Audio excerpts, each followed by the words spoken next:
I was waiting for Mo to tell me that piece of shit sucked. Hey everyone, it's good to see you. It's Tales from the Well, I wasn't going to Crypto. tell you that in public, but in private, I absolutely already wrote you that Yeah, DM. he Yeah. you ripped my new asshole, but it's all right. We are here. We've got some great topics tonight. We've got OG Vault. We got MoKnowz. I'm here, BE on the Informant channel, but you can see all of this on OG Vault's channel. It's probably a better place to go.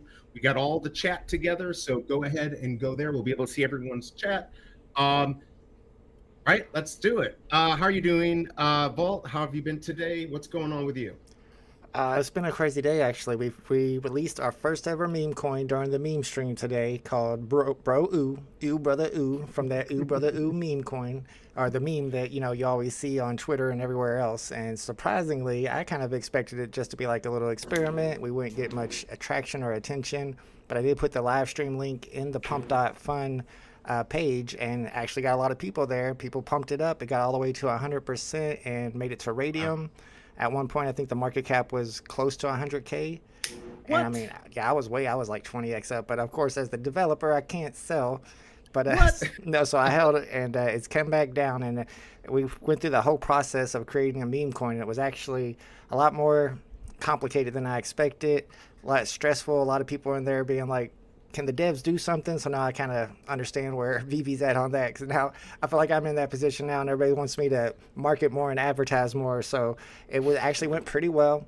I mean, even if it goes to all the way down, I'm still going to be up because I'm the first one who bought in. I got 3.5 million coins. So even Wow. at a 9K market cap, which is where I think it's at now, I'm still up. So I'm just holding it. I've got Abdullah helping me. I've got Daniel D helping me. A lot of the homies in there. We actually had people in the community pay for the deck screener, which was $300. So we got on there as well. And we're just going to kind of keep working on that project, I guess. Maybe it's going to be a little bit more developed than I thought. I thought it was just going to be for fun, but now people are in it and expecting me to make it pump somehow. So we're going to be doing another meme stream tomorrow. We'll be talking about it more, and hopefully we can get that market cap back up. Do you have anything you can put in chat, like the link to it? Because maybe people want to check it out. Yeah, if That you're might be, in that's really cool. Yeah, if you're on my YouTube, you can check the description. I got the contract address in the description. You can check out our Twitter. We've got a Ooh Brother Ooh Twitter. Two W's on the first Ooh, one W on the second Ooh. You can find it from my Twitter. And we got a Telegram. So join the Telegram, follow me on Twitter, and we're going to keep pumping Ooh Brother Ooh. Yeah, congrats on that. That sounds pretty awesome. Mo, what about you? You have anything that crazy going on? Nothing that cool, man. Same old Right. shit. Good to see you guys. Yeah, it's just virtual horses. We got virtual Kentucky Derby week coming up now. Obviously, I'm a one-man production team. I can't believe it's been a fucking month already since I drove to No. Kentucky. That's crazy. Can't even believe it. But yeah, so virtual Derby week. So yeah, it's a quiet week for me. Except, people are still just dropping dead around me. I got a fucking infection in my jaw. I got a pinched nerve in my right neck. I'm falling Jeez. apart. The lower half is pretty good. I still ain't doing any fucking. But the lower half is feeling really good. I just gotta put on my dancing shoes. But yeah, no, everything's cool, man. Just glad to see you guys. Get a chance to hang out and bullshit with chat a little bit.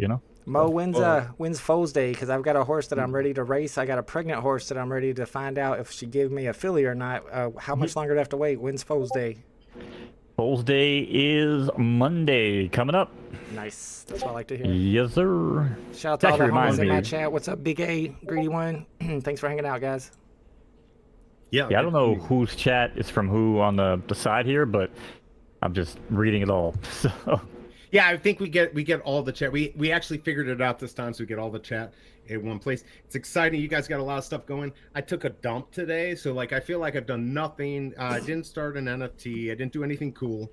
But we're here, so this is the cool thing. It's always fun to hang out with Vault and Mo. You had a good drop stream today too. I was watching. Yeah, I mean it is what it is. It was a really good comic, but it didn't do well, and nobody's gonna pay $20 for that these days. So hopefully they'll learn. But yeah, it was fun. We did do that. So I guess Vault, I know everyone really liked the pyramids last week. I mean, we just went on and on about it. It was very interesting, and he's got a lot of stuff that he wants to show. So why don't I send it to you and you take it from there, and then we'll talk about it.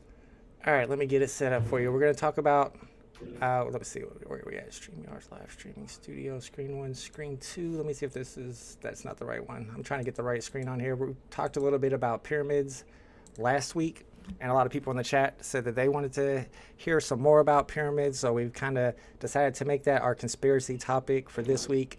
If you don't know, if this is first time coming to our Tales from the Crypto streams, we like to cover conspiracy theories, world news, crypto, gaming, a little bit of this and a little bit of that, not just necessarily all VV stuff, which the three of us are kind of known for.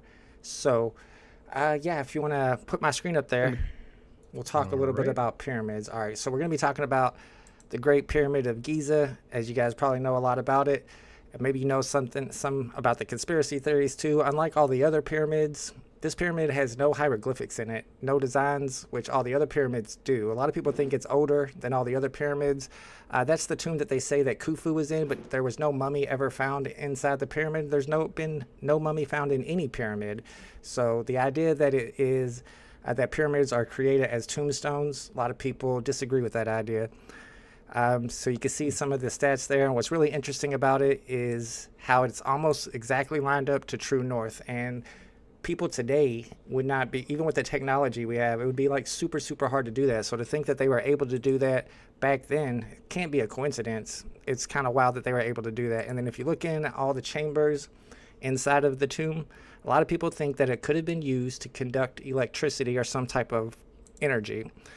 So if you look at the subterranean channel and you look down below the tombs, you have a bunch of running water, and that running water creates these sound waves that could be pushed back up into these different chambers. And you'll see the Queen's chamber there here in the middle in just a second.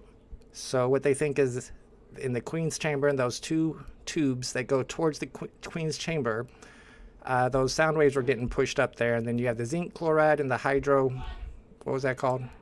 The hydrochloric acid and the zinc chloride.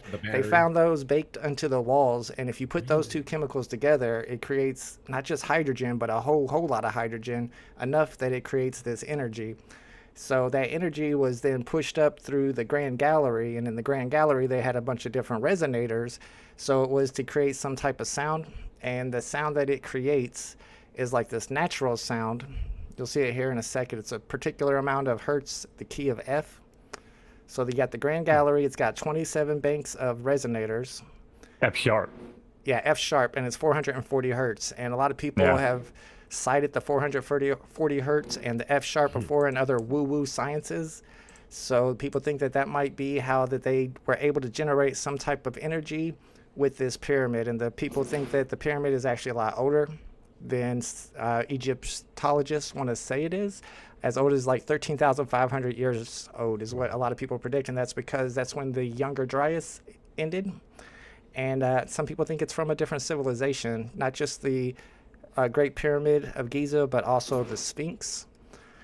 So I don't know. What do y'all think? Well, it's actually, I think it's in some of the same slides where you grabbed them from. They actually, if you go back, because it was 13,500 years, I think, was the other theory, the running theory. And the main thing behind that is if you look at the bands of erosion on the Sphinx itself too, which actually would show that there was water there at one point, and then actually buried by sand, not actually built or carved out from, you know, the rock that was there.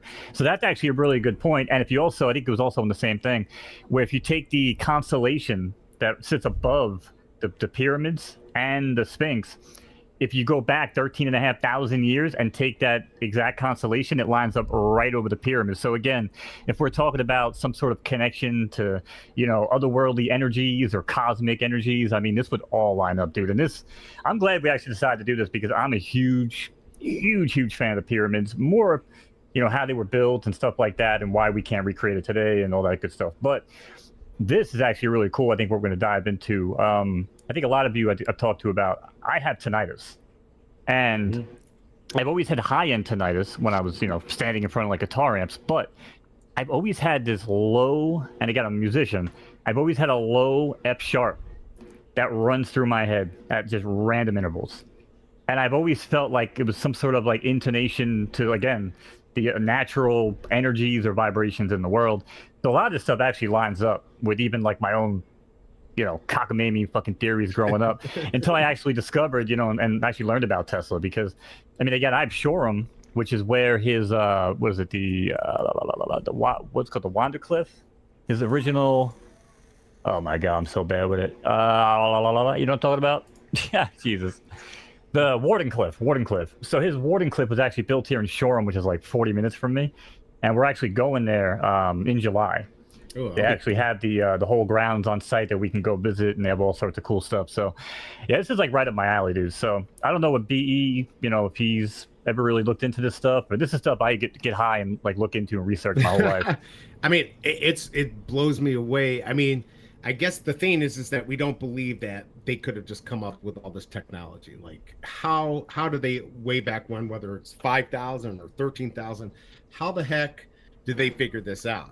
Because we'd have to see something. There'd have to be writing.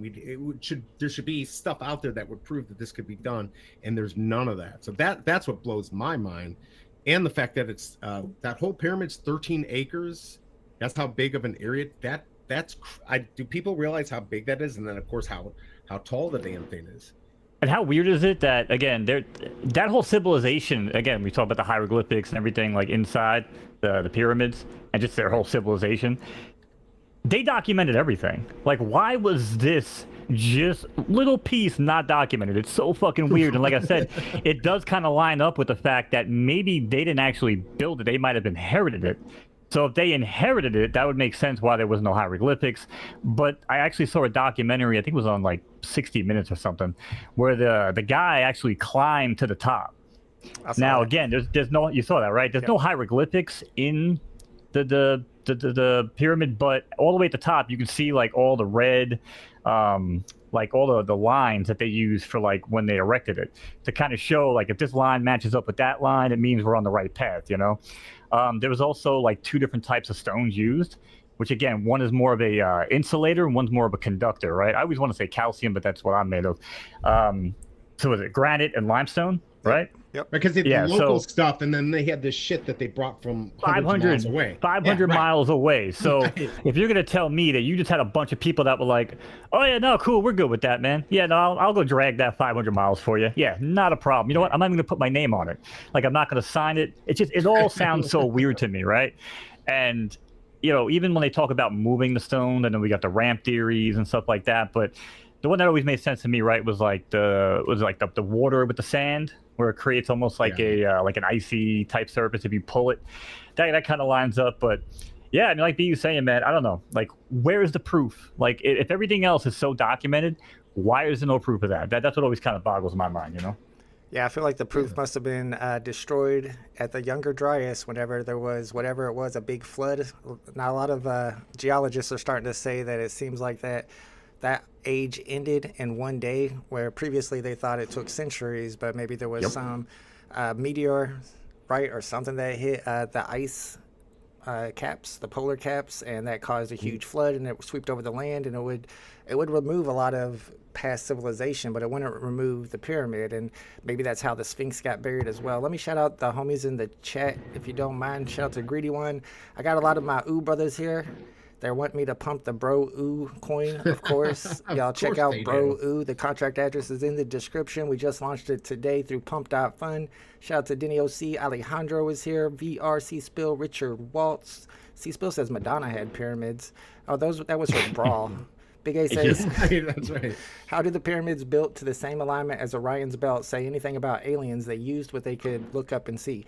Well, what's really interesting about it is it aligns with Orion's belt perfectly 13,500 years ago. It doesn't align up with Orion's belt perfectly like 5,000 years ago or whatever year that Egyptologists say the pyramids were built. And that's kind of the important part about that. Shout out to Bitcoin BMW. Eric says Vitali climbed to the top. I don't think Vitali was the guy, but the top of the pyramid is something I want to mention too after I get through all the comments. Current state of pyramid isn't what they look like. They're missing all the fascia.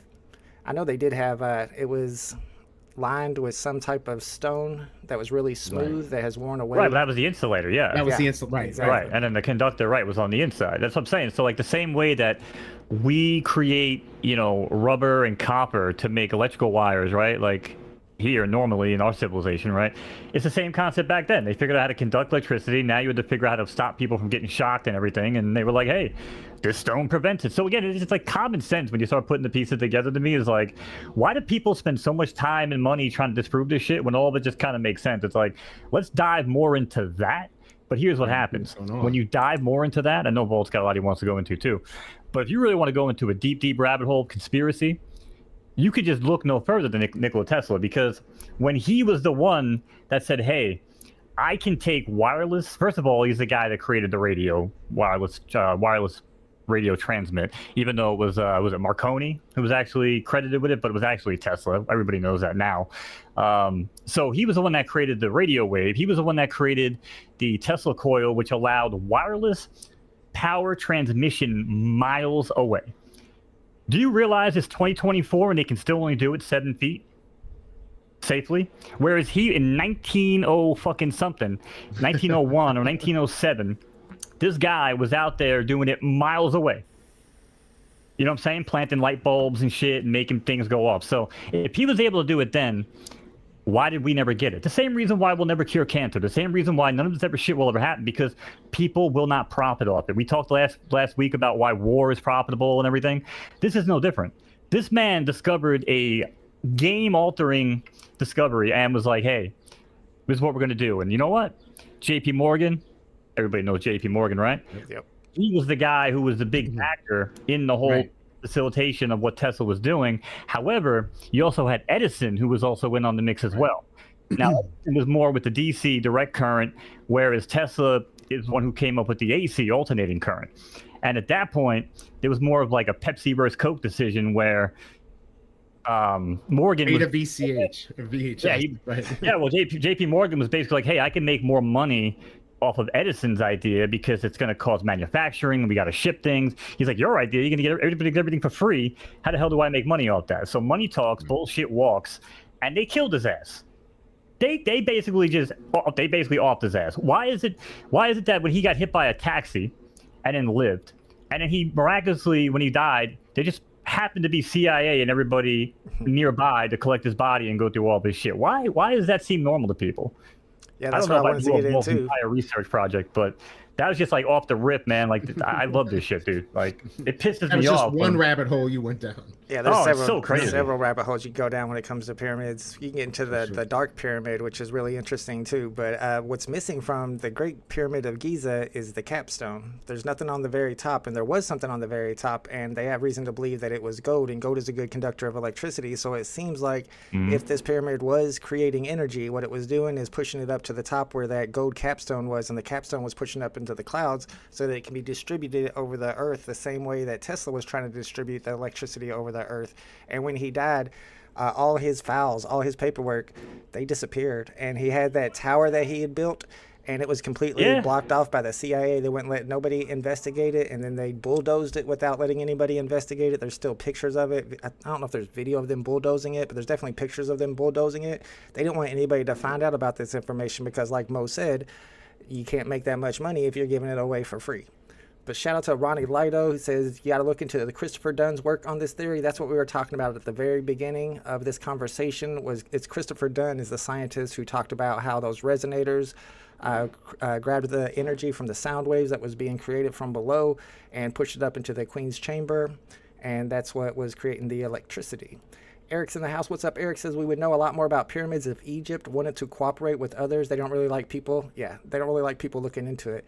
But there's actually, so this is not exactly with the pyramids, but the Sphinx, there was I think there was somebody in history who said that the Ark of the Covenant is buried below the left paw or the right paw of the Sphinx, and nobody's ever been able to excavate there, but there are some pictures of Egyptian government actually starting to excavate there, so maybe they found some stuff under there, because I've always felt like there's something underneath the paw of the Sphinx.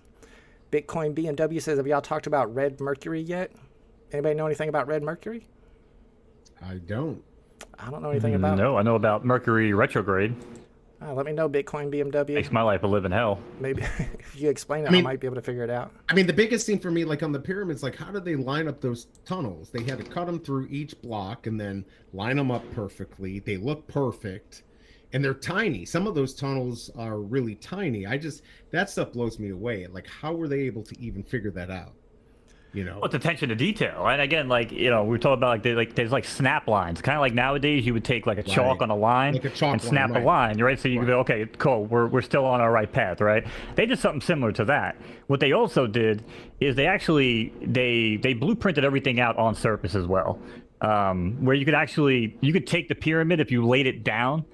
There's actually like these little pivot holes on top of the Giza like courtyard area. Like where people used to like trip over them, and they come to find out these are actually meticulously placed, because if you were to lay the pyramid down, it's like the actual snap points. So they were able to see if they were still on par.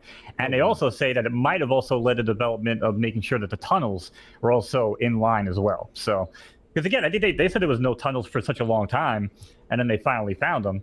Right. And again, right, like what was it, 1920 something, right? Where like the first excavation was started into the pyramids. Am I wrong on that? Like that. It's somewhere. But I mean, it's really not that long.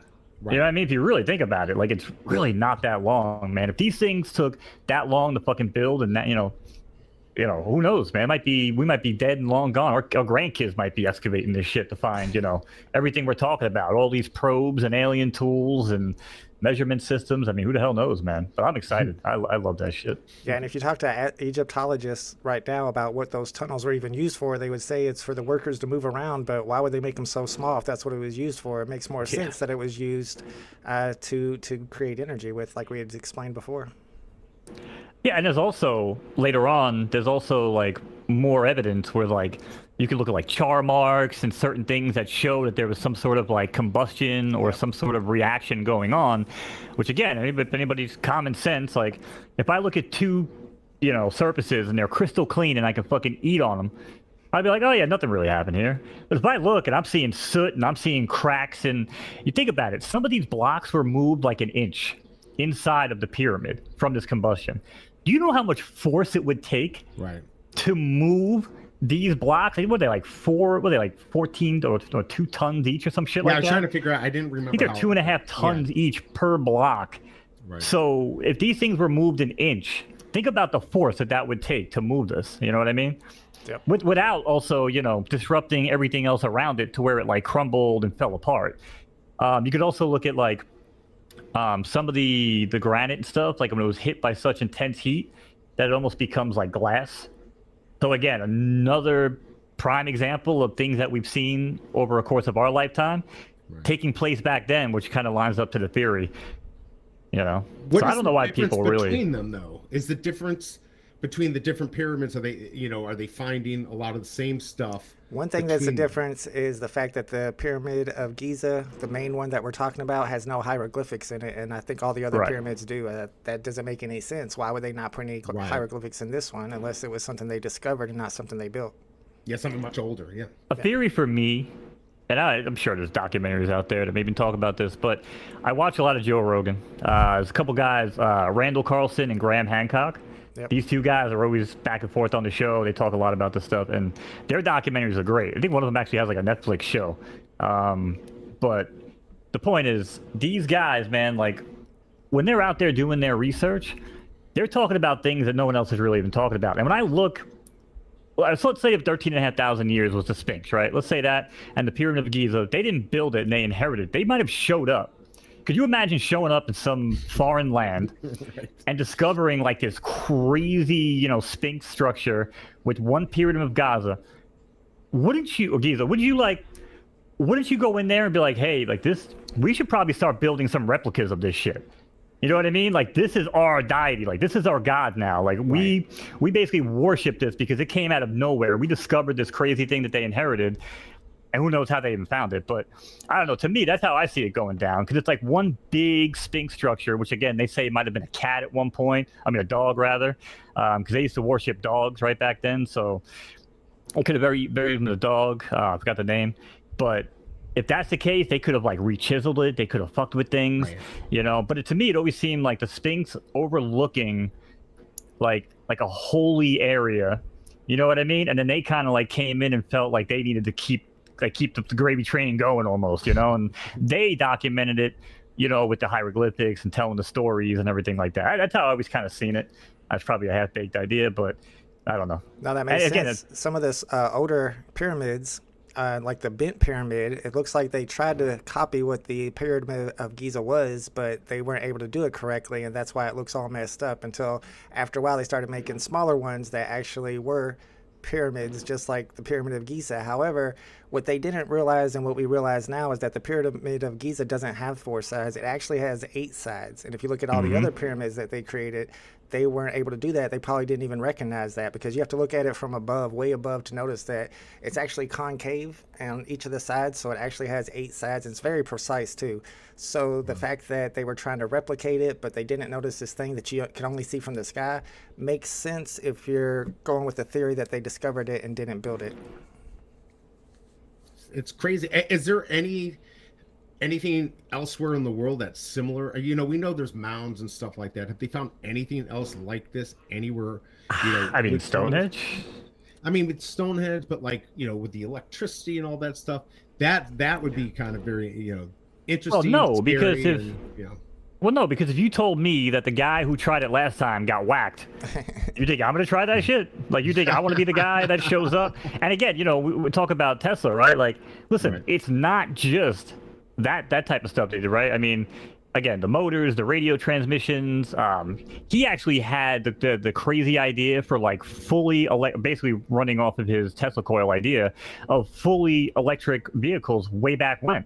Right. You know what I'm saying? Like, not even like hybrid, just full-blown electric, right? And these were fully realized ideas that, had he not been taken out, we could have actually seen a long time ago.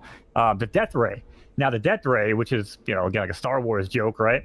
The death ray, he actually had, again, fully functioning back in 1900-something. And, well, actually, it might have been a little bit later. But basically, when he got wiped out, it was because of the death ray. And in 2018, I think, we actually just funded, or now there's an actual like ground to air death ray that basically uses his exact concept. So everything that he said back in the day, everything that he was, you know, everyone said he was the mad scientist. He was a kook, you know. We didn't have Twitter. I mean, there was no like live stream for Tesla to come on and answer questions. You know, if somebody printed it in the paper. And who's going to print it in the paper? The people with money, the people like Rockefeller, the people like the fucking Vanderbilts, right? All these people in power that have money, very easy to silence him. Money talks and bullshit walks. Absolutely. I mean, they ran everything. My biggest question is how many miles did those electric cars go? Right? You know, now we get like 300.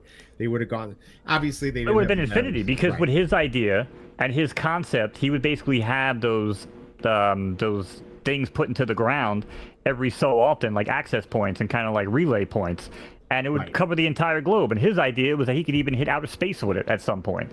You know what I mean? So like, again, forward thinking. And if you really want to put 2 and 2 together, my other favorite person of all time is Elon Musk. This guy's still alive, and you know what I'm saying? He's the guy with Tesla. Like, he understands exactly, I think, what a guy like Nikola Tesla was all about. So also never sleeps, just like Tesla. Tesla slept 3 hours a night. Right. I mean, I use the Tesla method. I mean, I sleep 3 hours, you know, periodically, and that's kind of how my brain operates, you know. So. Because you're up late all night doing those PFL live streams. Shout out to all the homies in the chat. Stan says Kings and Queens chambers operate as measuring cup for the chemical processing. See, that makes sense. That goes with that whole theory that we were talking about before. Ronnie Lido says that theory, Mo, is actually pretty modern based off what I've heard too, which means not too much. Eric says there's also pyramids in Mexico and Guatemala. I don't know how old those are, and I don't know what's inside of them, but there are pyramids all across the world. And there's actually like Aztec type stuff. Yeah, right, exactly. And there's actually one in Antarctica, which I don't know, it's not proven, but there's a lot of that's the dark pyramid I was talking about. There's a lot of information on that that's really interesting. G Love says, we got to cover that one day. That's the under the ice shit. We can go through that sometime. That stuff's wild. I was just watching a documentary on that the other day. What's up, G Love? G Love also says, yeah, there's a lot of older stuff. Way older stuff that's been found. Big A says the first cars in the late 1800s were electric. And one thing I was going to mention is if you do enough research, you can find a couple people who actually built cars that run on hydro. They run on water, and they actually tested them, and they have it on video them testing it. And both of those people disappeared. They just disappeared. That was like mid 90s, wasn't it? Yep, or and something. those I people just remember that. disappeared with no trace because the the oil companies want to keep their money. Honestly, Right. and they're strong. They can do what they want. Jamie C says the first guy to see Tesla's patent was Trump's uncle, John G. Trump. I don't know if I believe that. Haven't heard that before, but it might be true. Denny OC says, paint your roof blue. I don't know what that's about. Just check myself. First fully electric cars were 1830. What happened to those? Denny says, where are Elon is an alien. He looks like one. I sleep about 4 hours a day, says Ronnie Lido. And Nichols says, Tesla was 86 years old when he died from heart failure. What is he talking about? Did Tesla die from heart failure, or did he die from getting hit by a taxi? It's not something that I've No, ever... he got hit by they said it was a attempt on his life. He got hit by a taxi. Oh, but gotcha. then when he died, it's just awkward that there was like a team nearby just waiting for this guy to go, you know what I'm saying, to die, and then just swoop in, again, all this fucking documents, everything taken, all this shit, and his land seized. Again, the tower was bulldozed. No one was ever allowed to document that tower. I mean, Yep. it's just, again, it's just, things add up, you know? You just got to put the pieces together, but... Yep, 100%. Right. What's going on So, over yeah, in your chat, BE? Oh, not too much. I really wanted everyone to head over to your place. Just a few people in there. Most everyone's back to your place. So, yeah, I mean, the pyramids, all this stuff, it's all very interesting. I know, like with the electric car, Toyota had one in 1999. They gave it out to a lot of movie stars. I think they were allowed to have it for like a year or two. It was a lease. And at the end, they took them all back. The stars were like, we'll give you whatever you want for them. They're like, no, they took them and destroyed them. So people getting rid of stuff like that because they, you know, that's not good for the gas industry. All sorts of weird stuff like this happens. So, you know, the conspiracy theories are definitely good. Do we want to move on to the ETFs, the Ethereum stuff? Was there anything else you want to present on the pyramids, Vault? No, that's about all I had, really. Perfect. So as we know, we've got Ethereum now just approved for ETFs, which I think is huge. We know that Bitcoin got approved, what was it, 3 months ago? Something like that? Yeah, for the, you know, exchange traded funds. It's a big move to you know, the SEC to approve this. It changes everything. It makes probably someone like my father look at it more seriously now. Now we've got two that are out there. So it's really kind of interesting. What are your thoughts on that, Vault? Well, not just the ETFs, but I mean, Paul Barron, everybody in VV's favorite content creator, Paul Barron, was talking about how this new bill that's being passed through Congress right now is the biggest thing to ever happen in crypto. And it did pass the House of Representatives. I don't think it's been voted on by the Senate yet, but it passed the House of Representatives with 71 Democrats. And a lot of people say Democrats are the ones that are opposing it, which they are, but they're starting to come around if 71 of them voted for it. There's, I think, 11 senators, Democratic senators, who have said that they're open to passing this bill as well. And what it does is it pretty much gives those big companies like BlackRock the ability, it regulates their ability to get those ETFs through, or so that, I don't know, it adds regulation to crypto. And I feel like regulation is bullish. There's a lot of people in the crypto community who say regulation is bad. We don't want regulation. We want it to all be decentralized, which I don't necessarily know that regulation centralizes it, but I think that regulation is necessary for mass adoption. If you want, we talked about this last week too, if you want the masses to come in to crypto, then it has to have some type of regulation and safety around it. Yeah, completely agree. I mean, like, Mo, what do you feel? Do you want the regulation on it? I mean, I definitely think you need it. Oh, we need the regulation on it. I mean, listen, I'm even, you know, doing taxes and shit and trying to, you know, categorize fucking virtual horses as assets, and like they're just telling me like, oh, dude, you got to figure it out. And I'm like, no, motherfucker, you got to figure it out. Like, why do I have to fucking do your job? You know what I'm saying? Like, I know, right? So the alternative to that is just pay capital gains on everything and then just fucking pay out the S. You know what I mean? So sometimes a better alternative, you know, than having a tax man come after you. But, you know, listen, it is what it is, right? We have to get regulation because, again, you know, the aunts, the uncles, the grandmas, and everybody, they're not coming in if they're like, oh, is that scam I heard about? Like, no, like this is that government regulated thing that I heard about. Oh, that's right, because, that's right, I just got my car titles on the blockchain now. Yeah, I've heard of Ethereum. Yeah, I heard of Matic. Oh, yeah, okay, cool. Like, when that becomes, like, everyday, you know, lingo in our conversation, like, that's huge. And again, I think look back at the election of 2020, nobody, I mean, people were talking about crypto, but not in a way where it is now, where they're like, it's going to shape the future of not only the election, but our country. Like, that's a fucking huge statement right there, man. And I'm fully on board with that statement, because I agree with that. Yeah, because once you have the government come in and say, like, this is legit, we go back 5 years ago. I mean, everyone's like, oh, this doesn't mean anything. This is going nowhere, whatever. And we're here. No. It's here. I don't see how it goes anywhere. I don't see how, at least the big stuff, maybe meme coins don't go, aren't going to be here. But, Bitcoin, Ethereum, there's other ones. There will always be meme coins. Well, I'm not saying there won't be, but I'm talking about is like for true investors where SEC's involved, these ETFs, that makes them legitimate. You're not going to get legitimate. You may get a legitimate meme coin. I don't believe it, but I mean, we even have meme stocks now, like AMC and GME. So I'm hoping meme coins don't go anywhere. I plan on, having an ETF for BROEW eventually. All the homies in the chat, yes, I said BROEW. Shout out to All Things Strange is here.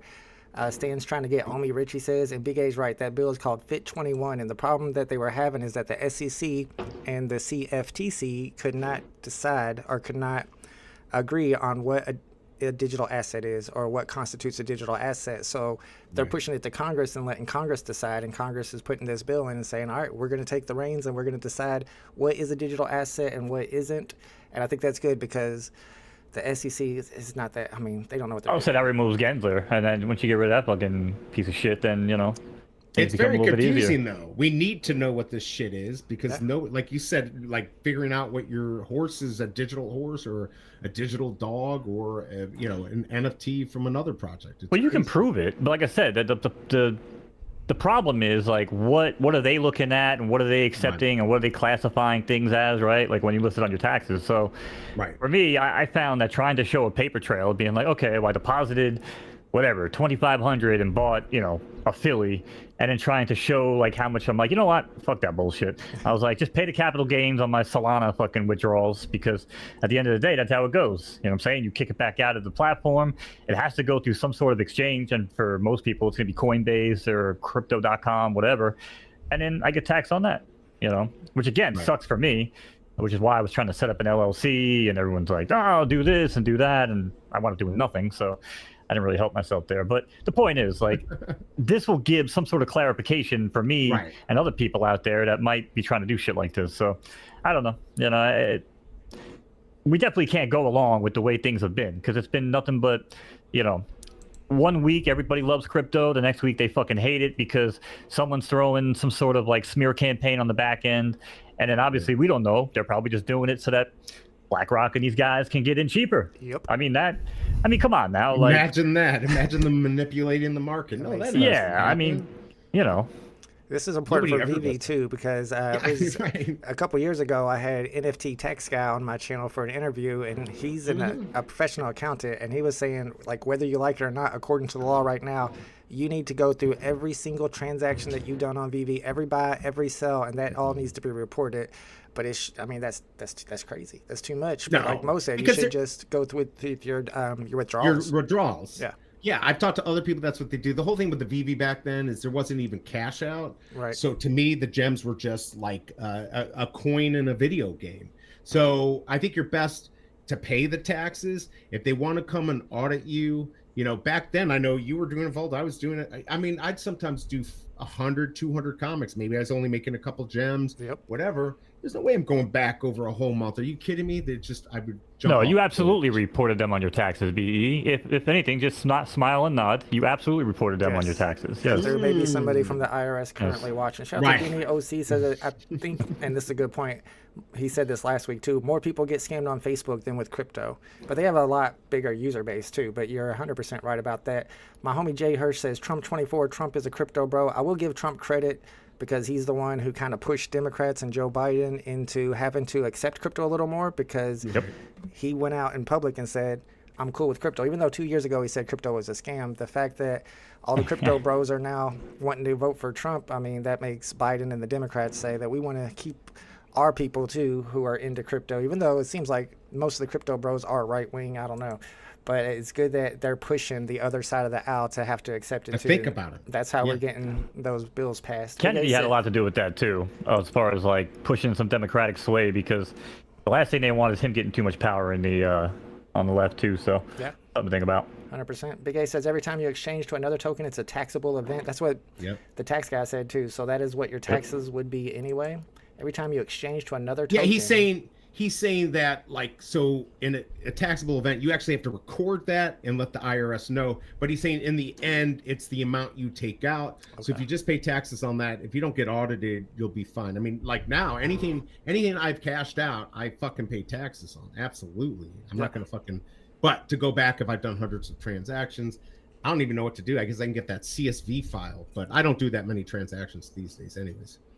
Digital Verse says, what's the play for the next ETF approval XRP? I think Solana. I think Solana, Ethereum baby. is stupid. Ethereum gas fees are just ridiculous. I'm not interested in anything on Ethereum at this point, but I love Solana because it's cheap and it's easy, and people want cheap and easy. The masses want cheap and easy. You got the guys who are ETH whales and Bitcoin whales. They don't care about paying extra gas fees, but if you want the new people, they do care about gas fees. I remember paying $30 gas fee for a $10 NFT on OpenSea. That's just stupid. Yeah, that too. It's crazy. So I don't know. Do you guys think Solana and XRP will get ETFs? Maybe even BROEW?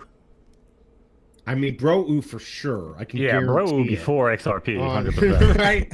You're gonna make Solana might beat you guys to the punch, but that's kind of. I'm a huge Solana maxi. I mean, I've always been. Yeah. When I got into crypto, I was like, wait a second. Solana can do this, and Bitcoin and ETH can only do that, like TPS wise. And I'm like, all right. Then obviously, the problem with Solana, because you can't just say every good things and not look at the bad, right? Because it's cheap and easy. The same way that free-to-play games in the video game world are very hackable, because if you get banned for hacking, you just make a new account because it's free to play. Right. Solana is not too much different, so you can actually look for a lot more exploits, things like that, on a cheaper level. However, even when Solana goes down, like gets taken down to a low TPS, it's still doing a higher TPS than I think Bitcoin and Ethereum take combined. Now, I do know that the last time Solana was having issues, that was bad. I mean, that was actually the worst I've ever seen it. But then it took them like 7 to 10 days, and the devs just did a turnaround on some sort of patch or whatever, and like I've never had issues again. So it just, again, has proven to be, in my opinion, the go-to platform for gaming, for transactions. I think Visa now actually has the deal with Solana and MoonPay, right? Where they are going to do their transactions on there. So yeah, man, listen. Remember those Area 51 cards? You guys know what I'm talking about? I have them, and I've fucking lost my phrase. But I paid so much to go get those. Yeah. Free. I minted them, and then I moved them to Coinbase, which was stupid. Had to pay more money. Honestly, than I ever did. Cost me $70 to mint my 3 free fucking packs, dude. That's ridiculous. I was like, this is bullshit. Then I had to pay again to reveal the motherfuckers. Yes, bro, I was pissed. You had to pay. I waited till like 1 a.m. It was still expensive. Like the gas fees were crazy. My biggest thing, Vault, when you did your BROEW, like, how do you secure? Like, do you have to put money down and secure it, or how does that work? Because I'm so interested in that. It's 0.02 Solana to start up your own coin through Pump.Fund. But then after you pay that 0.02 Solana, you can buy as much as you want before it goes up on the page. So I bought 0.1 Solana worth, which is $17 or something like that, $18. Yeah. And then, of course, you get the community funding. Everybody else has to buy in until it gets to 100%. You have virtual liquidity, and then when you get to 100%, it gets sent over to Radium, and then it gets put onto websites like Photon where everybody can buy. So it's really cheap to start. However, I noticed that when we started off, we got up to like 80% on that bonding curve, and then we dropped down to 50%. And everybody in the Telegram that I'd started for it was telling me you have to buy the deck screener, you have to pay for the deck screener. So the deck screener is actually $300. So that's kind of a cost that you have to pay, or I don't think you can get to one. Like, it's not like a membership. You have to pay for each one you do. For each coin, yes. Yeah. Okay. And luckily, the community paid for that. And I'm thinking, and I was talking about this in the Telegram, probably I think it was 3 different guys who chipped in order to pay for that $300. And then as soon as we paid for that, it went to 100%, and we got on Photon, and then it pumped to like 100K market cap. So I'm assuming those 3 guys sold off as soon as we got to the top there, which is fine. They made their money, and I'm glad that they helped us out by contributing that money so that we could get to the deck screener and we could get to the next level. But if you count that $300, then that's how much it costs to create a coin in order for people to be confident enough to get it to that 100% bonding curve. Wow. And that's a renounced contract auto? Like auto renounced? Pump.fun, all contracts are renounced. Yep. Okay. Yeah, so that's why when I do my meme streams, I'll only snipe coins off of Photon that are from Pump.fun because it's less likely that they'll be able to rug. You can go in there and you have to look at the distribution. Every once in a while, you'll find one of those Pump.fun coins where somebody has 80% of the distribution. I won't buy those because those technically can still rug, but as long as the distribution is okay and you know the contract's renounced, then it can't rug. But, you know, a lot of them will go to zero anyway just from people selling off, but it's not going to, like, actually rug. That's really cool. And all that information for BROEW is in the description, correct? I got the contract address in the description. If you need any address, more okay. information, go to my Twitter. I've got the other Twitter, the BROEW Twitter link to it. The Telegram should be on the BROEW Twitter. And all the people in the chat, they're all BROEW holders. What are we going to call ourselves? Brothers? That's what they were calling.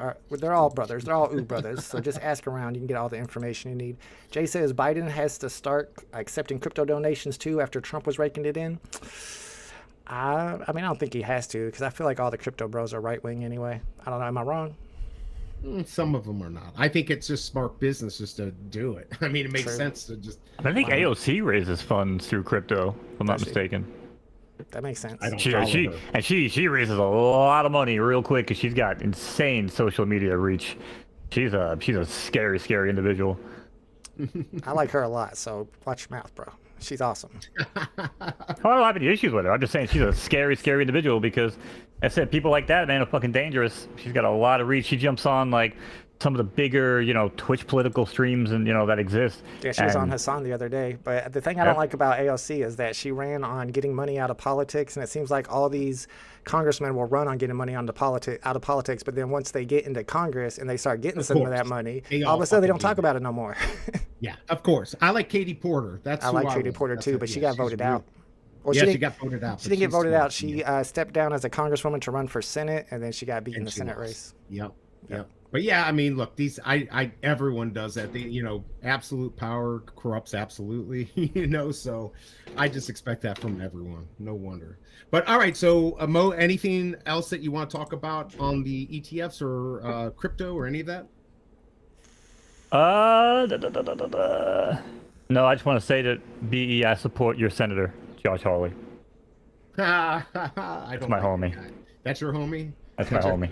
You're that guy? Future president. Yep. Yeah, no, he's that guy is like one of those, private school guys. I mean, I just wanted to trigger you.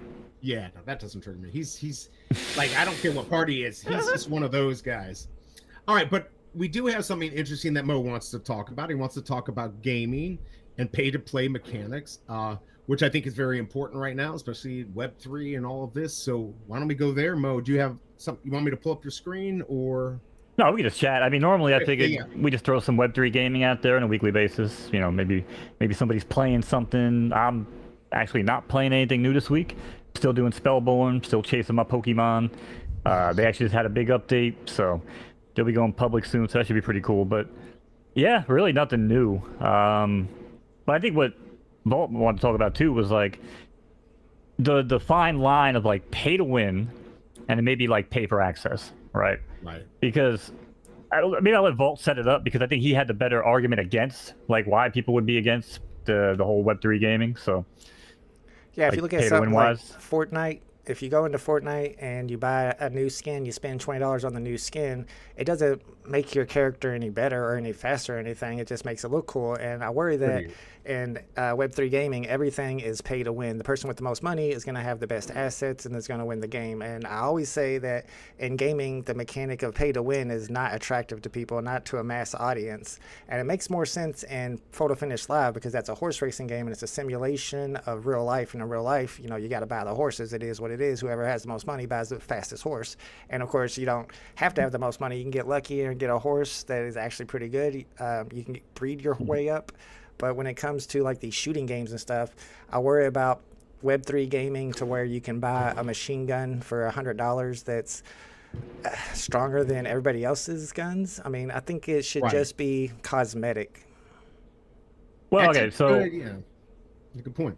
Yeah, go ahead. Yeah, so okay, well, yeah, I just wanted to let him start with the counterpoint because I didn't want to just go into the whole two-sided argument and basically devil's advocate myself, but yeah, so because he is right, like that is a really big possibility of happening. So I think the way that a lot of these games are going to approach it on the Web3 level is you're not, if you spend, let's say, $100 on like a sick machine gun or an AR, you're not dropping in against people that are playing for free.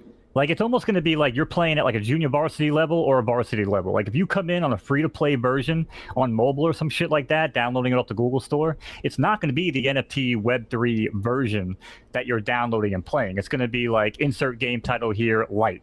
You know what I mean? Where you come in, you play the game, hey, I like the mechanics, I like the game, I like the shooting, but I really, really now want to sink some money into it. Because, again, I'm a little bit different of a story because I have a Epic code. And I created the first viral, grapple course, right? So I've actually made like fucking close to like 20 grand off of my Fortnite code. Now, I've not spent anywhere probably over $1,000 on Fortnite skins, but people that have spent $1,000, they're in for $1,000. Like, they spent an actual $1,000 of their own fucking money, and they have no way to get it out. Right. You know what I mean? So if you make it cosmetic only, give us the option for a marketplace. It makes sense. But and let those carry over. But again, if you want to get into like a whole real money weapon marketplace system, just create the line. It's a line in the sand that says, hey, you want to drop 100 on an AR and risk losing it? Well, you're going to be going against other people that are spending money on ARs and risk losing it. You know what I mean? Like, you're not playing against the free-to-play people where they're at a disadvantage or you're at a disadvantage. Like, because it can go two ways. What if you had someone that was playing free-to-play that was just nasty? He's like a Shroud or some shit, or like a Summit, where he could just know, like, I'm gonna wait for this guy to drop in with a $1,000 sniper rifle because I'm a better shot. Right. I'm gonna be on a free-to-play version, and I'm gonna flip the script on him and take his $1,000 weapon, and he's gonna feel like an idiot. Like, that could probably happen too, right? Like, it could go both ways, but I still think they're gonna wind up drawing the line in the sand that says, hey, if you want to play for the money side, you're going to play on a whole different experience than someone who's coming in for free.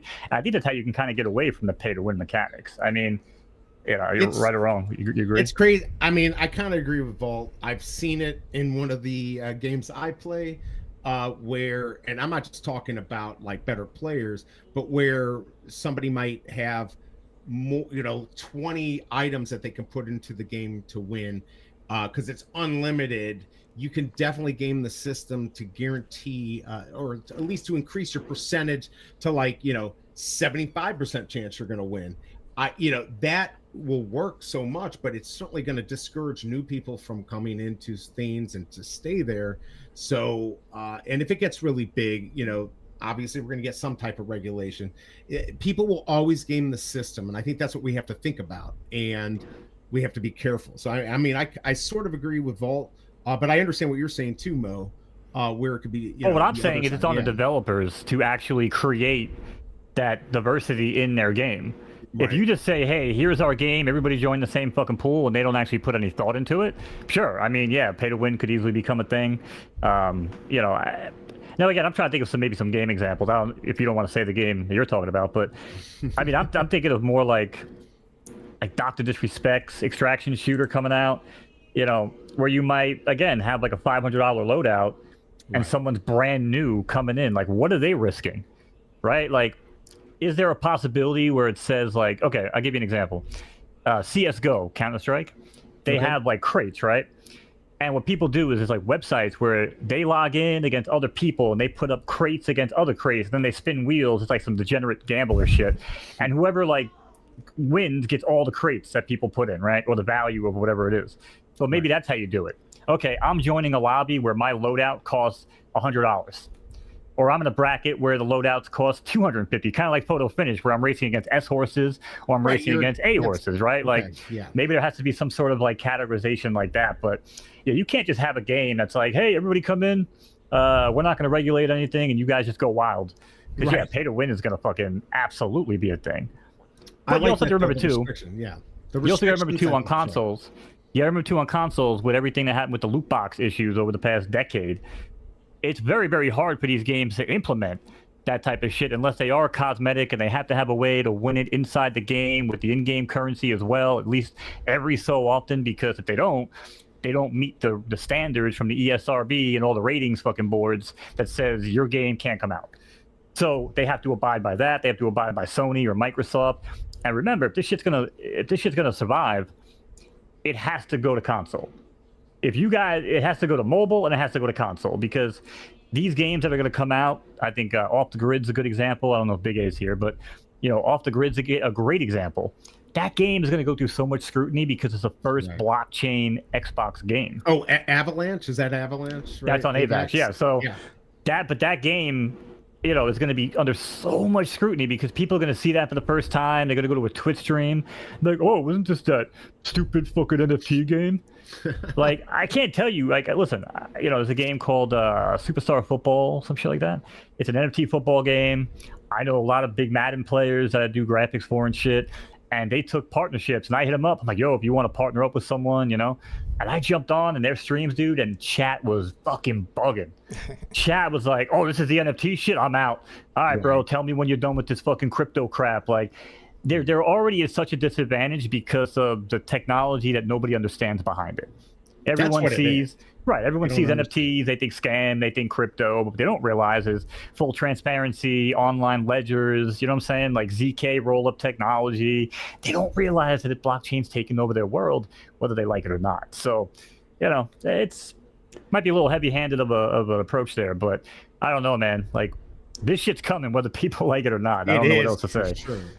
I mean, it is for sure. I mean, even just look at everyone wants to take their these NFT projects and turn them into games because they know that's where everything's going. That's what people are interested in. But I don't know if that's what everybody's interested in, because you can use Diablo 3. I don't know if you guys ever played it, but Diablo 2. Diablo 2 had a real money marketplace. And people weren't fucking batshit crazy. There were people making a lot of money. But people were just crying. They're like, oh, it's not fair. This guy spends all that time. He gets to loot. Now he makes all that money. It's like, well, then quit your fucking job and go grind the loot too, and you can make that money. The same reason why I don't have to get up and work a 9 to 5, because I run virtual horses, and that's what I do. If people don't like it, well, tough shit. You know what I mean? But and they took it down. But the bottom line is that they caved to public opinion. This is before NFTs, before all that crap. Right. This was just real money, real USD transactions, you know what I'm saying, out in the game. So it has been tried before, and it did not really get a warm reception. So I don't know what you guys think, we're going to see moving up here, but people still aren't fully on board. I think a big catalyst for NFT gaming and Web3 gaming is going to be virtual reality, because once people start getting used to the Apple Vision Pro and the Oculus Quest, and they start gaming in those, then you can introduce things like the metaverse, and you can introduce games that have NFTs, and they already feel like they're in something new anyway. You put it on Xbox, and they're like, this is different. I'm used to my regular Xbox games, but now that you're just getting into VR for the first time, it's a little easier to swallow having some type of new technology like Web3. Shout out to Big A, who says yes on that Off the Grid. Choo Choo's talking about Star Atlas. I think I've heard of Star Atlas. There's another one I can't remember that Paul Barron was talking about. That's a game that's coming out on Steam that is NFT integrated. It looks real good. Wilder Worlds, I think is what it's called. Oh, Wilder World, yeah. I feel like I've heard of that. Racing. Yeah, it looks pretty awesome. Game. And it looks good. It was a little pricey when I was looking at buying in, but yeah, it's it's got potential. Star Atlas, again, I feel like it has potential, but from what I've seen and how many iterations I've seen it go through, I don't know, man. I'm not impressed. I'm definitely not impressed with Illuvium. I know everybody wants to fucking ram Illuvium down your fucking throat, but as someone who messes around with Unreal Engine, I'm sorry, but it's nothing more than their little fucking free, demo programs where they kind of swap out the assets and try to make it look like it's something they made, because it's really not. So that's smoke and mirrors shit right there. But Star Atlas definitely looks legit. But yeah, like Big A said, man, off the grid, stuff like that. Yeah, participating without the Web3 integration is going to be huge. I think who are we trying to convince? Who are, like, the kids are already, like I've said this a million times, but the kids are already buying skins and all this shit. So, and they've been doing it forever since Fortnite, goes back to what, 2010? I don't even know how far it goes back, but they've been doing it more and more and more, and COVID hit even more. They're already primed to do all this. I would think that they would easily transfer over to NFTs into games for wanting ownership. So the only people that are really screwing us over is like my age and over. No, you're absolutely right. I think gaming, the kids is the first way to onboard mass adoption into gaming. But the problem right now is the price point to get into these Web3 games. Like even Mo said, just to buy an apartment in that Pokemon style game was like $100 or $90. And kids are wanting to get into games of maybe $5 or $10. Try $1,100. $1,100. See, that's what I'm saying. You're not gonna- 1,100. You're not gonna be able to get kids into No. games like that without giving them, you know, a lot cheaper price points. Big A says Off the Grid is really smart because you can play it without participating in the Web3 part, so you don't have to do anything crypto related if you're not feeling it. And that's another great way to onboard it. You can play the free to play part, and then once you get really into it, you might see other people thriving by using Web3 assets, and it makes you want to Exactly. purchase some Web3 assets. Real Goku says, so when do we sue David Yu? We might have to talk a little bit about VV before we end the stream. Truky says, I got to check out the Off the Grid. I need to check that out too. Big A says, gameplay was boring as hell on Illuvium. Tried the alpha last year. So I guess he's with you guys on that Illuvium not being as fun as they say it is. Yeah, you can sign up for what is it, beta access, Big A, right now? Is it still open for the Off the Grid? You can still sign up early. So you might want to do that. You have to create a solid gameplay loop. If you want to entice the gamers, you have to make a fucking game. If the first thing that's coming off these developers' minds is how can we make money, the gameplay is always going to be secondary. The graphics are always going to be secondary, or tertiary at that point. I don't think I've ever been able to use tertiary in my everyday fucking day of conversation here. But yeah, so I don't know, man. It needs to be the primary focus. If the gaming isn't there, the game's going to fail. And that's why I always point back to, you know, Champions Ascension, because that game to me, I played it free to play. Within the first hour, I was like, man, I got to get me some of these NFT versions because this game is fucking dope. Like, it's sick, fast-paced arena combat, kind of like World of Warcraft with abilities and shit. If you ever did like arena combat and WoW, you know what I'm saying? You drop in 3v3 and you fucking team-based synergies. I'd be like, I vault, you know what I'm saying? You're like the elemental guy in the back. B's the fucking big, you know, tank. I'm the fucking little ninja trying to get there to distract them and get behind them. And if you put a synergy together, like me, Boxton, and Ochi did, we go on there, we dominated for like 2 hours straight and lost like once. Nice. And we had a fucking blast, you know what I mean? But you could play free to play, 100% free to play. You know, really cool team, by the way. But I was gonna say that needs to happen first. Yeah, you know? Absolutely. Yeah, and they always say it takes like 4 or 5 years to create a AAA style game. So the fact that crypto has just kind of came into the masses in the last few years, people probably just started building these AAA style games, and it's gonna take a while. Right. But speaking of AAA games, AAA style games, the biggest bro made a good point here about GTA, and I don't know if I believe it or not, but he says when GTA comes out and runs live crypto, please believe I'm creating a gang just to rob people like a Robin Hood of sorts. Do you guys think the new GTA is going to have crypto and NFTs? Some people have speculated that it is, or do we have to wait for the next GTA? And then what's GTA going to be like if it does? It's going to be wild. It would be wild. I would totally do it. I do know that there's NFT games like GTA in the works. Nice. Almost like where you own businesses, you know what I'm saying? You have to run your businesses, but without the Rockstar name, without the GTA name, like, would it actually stick? You know what I mean? It would probably just be another Web3 type project, but like B just said, I mean, I'd get into it. You know what I mean? Like, I'm all over it, but I don't know. I still think we're a generation out, man, before like big AAA titles start diving in. I still don't think it's we're that far quite there yet. Like not 5 years? You think we're a decade or more? I feel like we're close. Well, even at 5 years, if you take, all right, so Grand Theft Auto is a little bit of a weird example because they've managed to release that game on like 3 different fucking platforms. Right. That game came out on PS3, PS4, and PS5. Yep. You know what I'm saying? It's like 3 generations of platforms. Right. So if any game could do it in this current iteration, sure, but it's not going to be right out the box. I mean, it might be some sort of like Web3 add-on for GTA where it's like, you know, brand new Vice City opens up like after the game's already been established and you come in, buy territory, own businesses, own towns, own cars. Listen, if that happened though, obviously I would open up like a fucking in-game weed shop or a drug shop and just sell fucking drugs. Well, what would you guys do? What would be your business in GTA Online? Well, what I would do is I would wait for that GTA 7 to come out to be on VR to get an Apple Vision Pro. GTA 7 crypto. I'll be in the strip club. Oh, see, there you go. I'm just saying.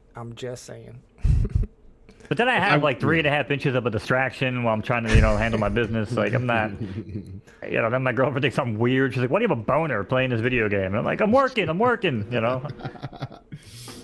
That's just me though. I'm easily aroused. I mean, I think it's here. I think it's going to be sooner. I think we're not that far off. I mean, I think we're years off, but I don't think that's that much time where we're at. Especially again, with Bitcoin and Ethereum, I think it's just proving the point. Like you're saying, maybe Solana's going to be next. If we get one more ETF, I mean, I already think it's game over. But like that's really going to, just lock it in. And I do think gaming and all that stuff, even though it's not totally connected, it is connected, and I think it's going to make a huge difference. I think it will happen connected. Quickly. Once the money's there, once everyone realizes, they're just going to do it. They're just going to do it. There's no more waiting. They're going to just try to get it out there quickly. The big company, I think what you've said, Mo, all along is the big companies are watching. Sony's watching all these little games.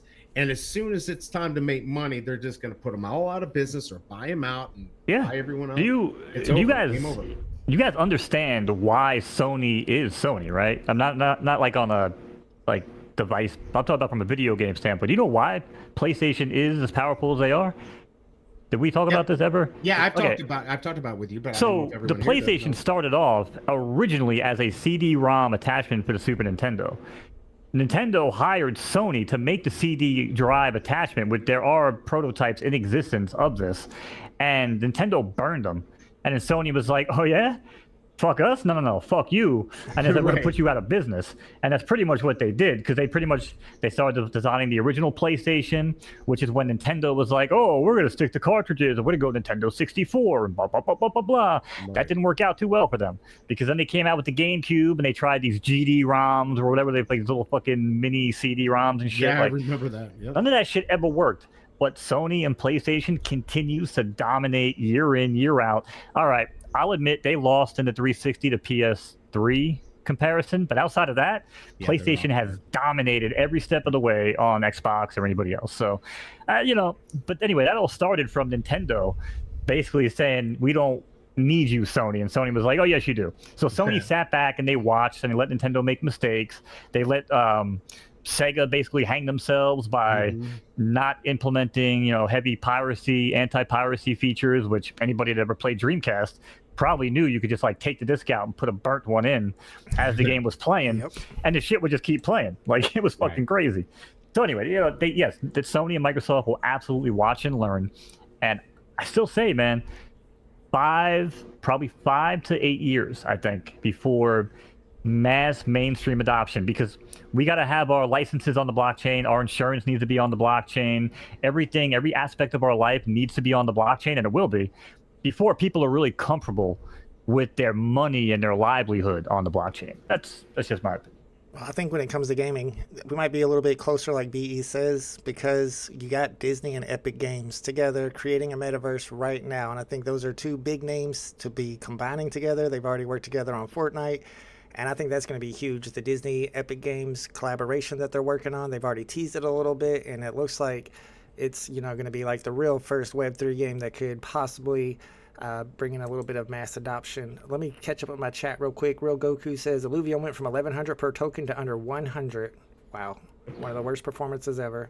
And Big A says most console games already have black market economies like Destiny. You pay people for carries, or ESO people farm materials. Yeah, there's people in Asian countries on World of Warcraft, that was their job, just farming World of Warcraft items and selling them, and they get made money on it either way. Shout out to Eddie Almeida's also in the chat.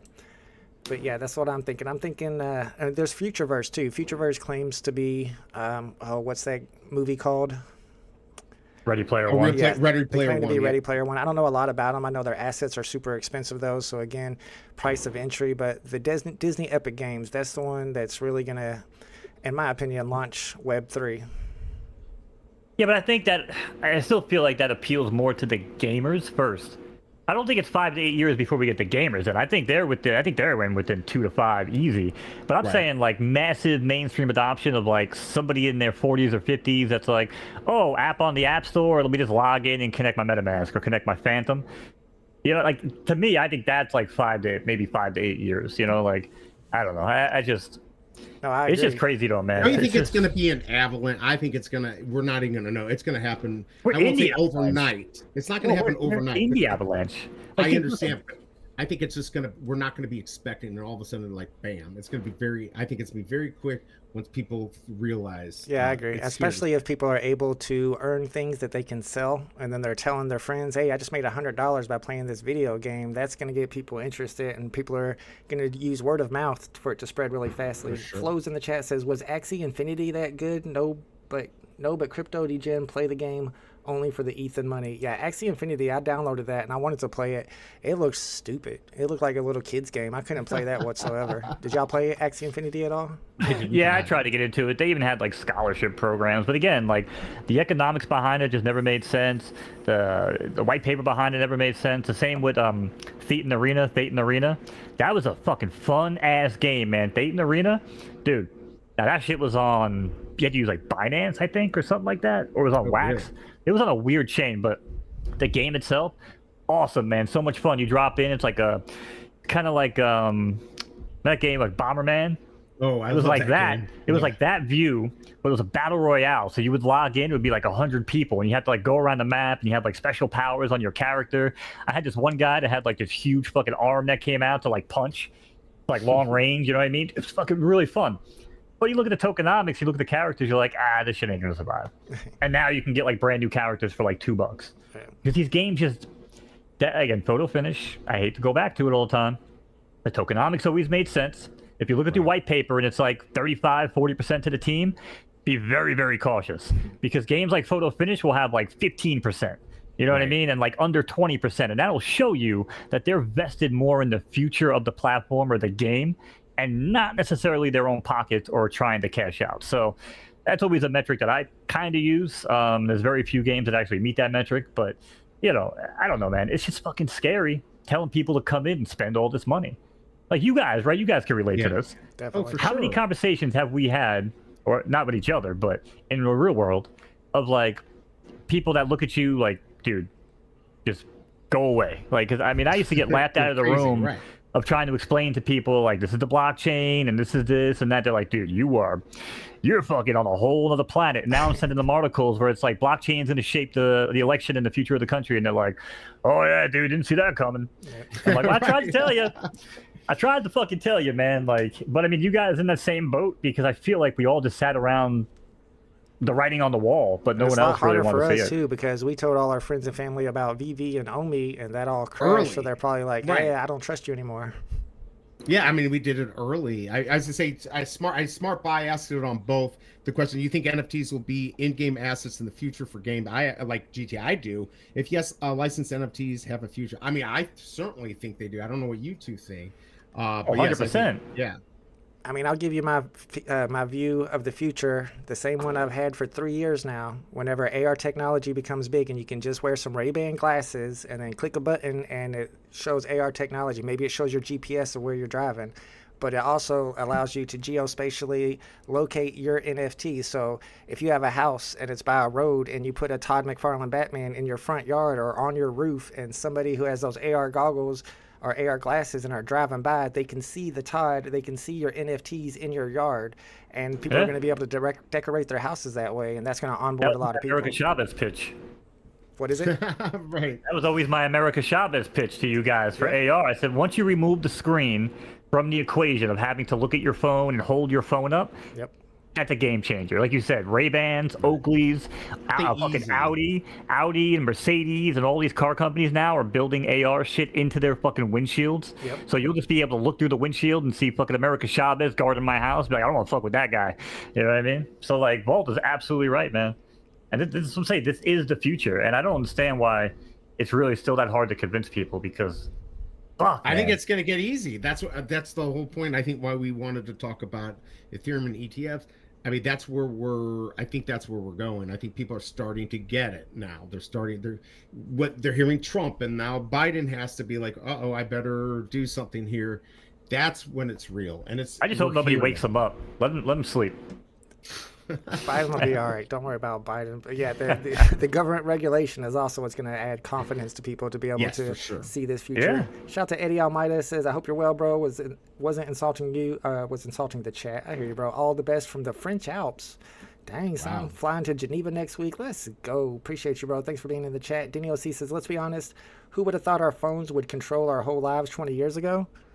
That's I call that 1,000% shit. true. Yeah, who'd think you I that call you'd that be shit. carrying a... Yeah, Bo probably called it, but who think you'd be carrying a computer in your phone and have Right, and you're here a watching camera? TV. Yeah, exactly. I mean, I always wanted it. But yeah, it's here. It's here. I knew when I was like, I don't know, fucking 15, 14, and I had my first pager. Because back then, it's like you were either like a drug dealer or some shit or whatever. You just tried to be cool to get a pager. And I knew from the first time I had it, and some chick hit me up with a 143 at like 2 a.m. to come sneak in her fucking window and get some, get some. I knew at that point that shit was gonna change our lives. Like right then and there, you knew like things were no longer. Because dude, back in the day, you had to like wait around. Am I gonna see this chick? I gotta wait to see her at school. Maybe I'll call her on the phone, but then her fucking mom answers, and it's awkward. Like, dude, I don't know, man. Maybe I'm just really fucking perverted back then, but dude, it just made like getting laid so much easier. That and selling weed. True. Selling weed was like the easiest ticket to get fucking laid back then. Just hit you up, be like, maybe they actually liked you, or maybe they just wanted to get a free bag, and either way, I was cool with it. You know what I'm saying? So there you go. But technology, man, absolutely called that shit. Yeah, I think the technology is going to advance faster and faster with AI now, because that's helping those people that are creating this technology to write the code faster and easier. And I think is B all right? I think he's frozen. Am I frozen? No, you're good. He's got that Dennis Quaid smile. Look at that. He looks just like Dennis Quaid. He does look like him. That's very true. Oh my goodness. Oh shit. All Well, right. the good thing about StreamYard is it actually doesn't kill the stream. So Nice. All right. So, I mean, I guess he'll be back. He's probably going to reset his computer or something. Yeah, it happens. It happens. we should still be able to see the chat, but Oh, there we go. What's up, everybody? So it's me and Mo now. We lost BE. Don't worry, he'll be back. I think we got a drop tomorrow. I'll have to find out from BE. Oh, actually, tomorrow's Wednesday. Yeah. So we have the first crafting event for the Blackpink collectibles. Now I got all my cards to craft on those Blackpink collectibles. I'm assuming Mo skipped all those drops. There he is. What's up, BE? You good? I did. I'm upset about it too, but I want the stage. Really? Nobody bought the stage. They only sold like less than 100 of those. Yeah, Oh, the stage was for sale. I think you had to craft it. No, it's for sale. I think they had Oh. because they had 40 of them, right? So it was way under. They didn't sell very much because they were 50 gems. Yeah, and there are 4,000 editions. Yep. I mean, Still I think- cool though. I don't know what they do. Like, are they animated? Like, do they have like don't think it lighting and is. any sort of effects? Or I don't think so. okay, never mind. Then I take it all back. Only the light stick. Only the light stick. Only the common light stick had animation. The common, right? The common. I was just seeing if I could pull it up real quick, but yeah, only the common light stick. I mean, it was a cool collectible when it comes to like the VVverse, if that even exists or ever becomes a thing, because then you can use that in your yard or inside your house and put, Superman or whatever you want on the stage. But I mean, I don't know. Are we ever going to get the VVverse? I don't know. I think they charged way too much. I think they overestimated how many new users Blackpink was going to bring in, because they do have a huge fan base. But I mean, if you want these new people to come into the app on something like crypto that they already think is a little scandalous, and you're charging them like $50 for an item, they're going to feel like they're getting scammed. But if you're charging like $10 or $5 an item, then there's a lot less pressure and a lot less worry. So I just think the price points were way off. The price point, but also we're a bunch of guys, and it's a new market. I mean, I'm glad they tried a new market. It's obvious that K-pop, at least for now, it's not gonna adopt VV. I don't know what we could do. As I was saying in the stream, if we had Metallica or something like that, I think we would do better on VV vibes. We need something that, first of all, we're gonna want, and then work towards bringing people from outside. I think it was a good try, but it doesn't look like it worked out. We'll find out tomorrow if some of these gold, silver, pink, silver, I think those will get minted. I think all of them, but maybe I'm wrong. Maybe 850 and 340. I mean, I don't know if they'll all get minted. I'm pretty sure the gold, silver will all get minted. Yeah, the gold definitely will. I'm not 100% sure about the silver and pink ones, but I've got a card, and somebody smart by asked, are you still holding the cards to craft all the women's? I've got all the cards, all 4 of them, so I do plan on crafting all those ladies. And there's another topic or another thing I wanted to say about it. Oh, I don't want to give away too much of the video I'm working on right now, but there's something in marketing called the rule of 7. You have to see a logo 7 times before you make a purchase on average. So people in the K-pop and even just the Blackpink fans, they've probably seen Vivi's logo 4 or 5 times now. But whenever they release, some Blackpink music or another K-pop artist, now you're getting closer to that 7, that rule of 7, and then maybe they'll be more interested in jumping in. Yeah, I think there's a learning curve here. I mean, technology. I try to say this South Koreans are, what is it, 3rd in the world for technology. I mean, they should understand NFTs, all of that stuff. This just may not be their gig, and so if this isn't it, but I still think I talked about that there could be something go viral. I know we always say, well, this could happen or that could happen. With K-pop, that shit happens all the time where something will go viral, but that's probably what it's going to take. But this is what I was busting your balls about, being chat. Like, and I love fucking with you, but you're like, oh, well, they posted, Mo, they posted, and this is what I'm saying. Like, if someone like me can't find it, and I'm checking their Insta and I'm checking their Twitter, and because at first I was like, oh shit, these ladies made a video about it. It's sort of like a whole behind the scenes. I watched it. Then I come to find out it was 2 years ago, and I'm like, oh shit. Then I come to find out that I can't find anything on Twitter. They're retweeting all sorts of other weird shit for the girl's birthday and whatever, but nothing about a drop on Vivi. Then I'm checking the Insta. Now again, I was schooled because I'm an old fucking man that Insta stories apparently can disappear up to 24 hours. Right. So I'm like, well, then what the hell is the point of that? Like, especially for something like this, where there's going to be supply left. Like, why would you want that to disappear in 24 hours? Because again, like normies like me, the new Blink fans out there like me, can't find the information. It just struck me weird. I just don't know how that works, though. Maybe the people see it, and if they care, it goes from there, right? They take it and retweet it out, and maybe I guess, but they're fan. But I don't know. Didn't someone have data where it was like everyone kept on saying like wait for the overnight and like wait for them to wake up, and apparently it was like 22 people or some shit like that. Like if everybody waited all night for 22 people, I mean, well, I think I've had more people. 22 wallets that had made purchases. That's what, yeah. But there were a lot more signups according to the community manager. But I mean, I think you need tweets, because that's what happened with Disney. Disney tweeted about the Golden Moments drops, and tons and tons of people came into the app. You got to have marketing from the brand. But here's my thing. I think right now, all these projects, they've got to find a bunch of stuff. They got to keep trying. I appreciate the fact that they're trying different things. Whether it's going to work, we're going to find out. I think VV Vibes is a good route to go. If music seems... Go ahead. But you can't disregard what everybody else does in the advertising world. Again, like social media campaigns, and hire people to actually do things real time to promote your fucking product. Like, yeah, but nobody does that. Nobody does that. Like in this world, who has, like, except for the Golden Moments back in 2021, like how many of the projects have really tweeted out any of this stuff? They don't do it for at least fucking Ron English is on the front line fucking promoting this stuff and retweeting well, he the is, stuff. But he's an artist. Because that's a different animal. That's a different animal than a big. But isn't all this art, like, isn't all this shit supposed to be art? And like, you know what I'm saying? Like, why isn't it would Disney... be nice, trust me, it would be fucking nice to have Disney tweet out something again and give a free couple months of... It was also a different time, though. When Disney tweeted that out, you wouldn't have 100 people in the comments saying NFTs are a scam, NFTs are a scam. Right. But nowadays you do have that. Well, that's true. And I think Sesame Street proved that too, where they tried to do it and people were like, oh, this is a scam. And there was never anything where it talked about being carbon neutral and stuff like that. To school the idiots, you know what I'm saying, that don't know any better. But... And so, yeah, again, to their credit, maybe they shouldn't know any better, because no one really does the correct job of schooling them. And one day we'll probably have a Sesame Street fucking episode, teaching people about the neutral carbon effects of, NFTs.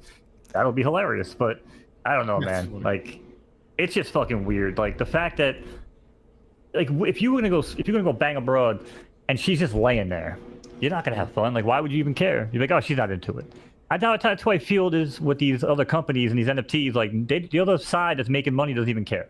So why should the people buying it even give a shit?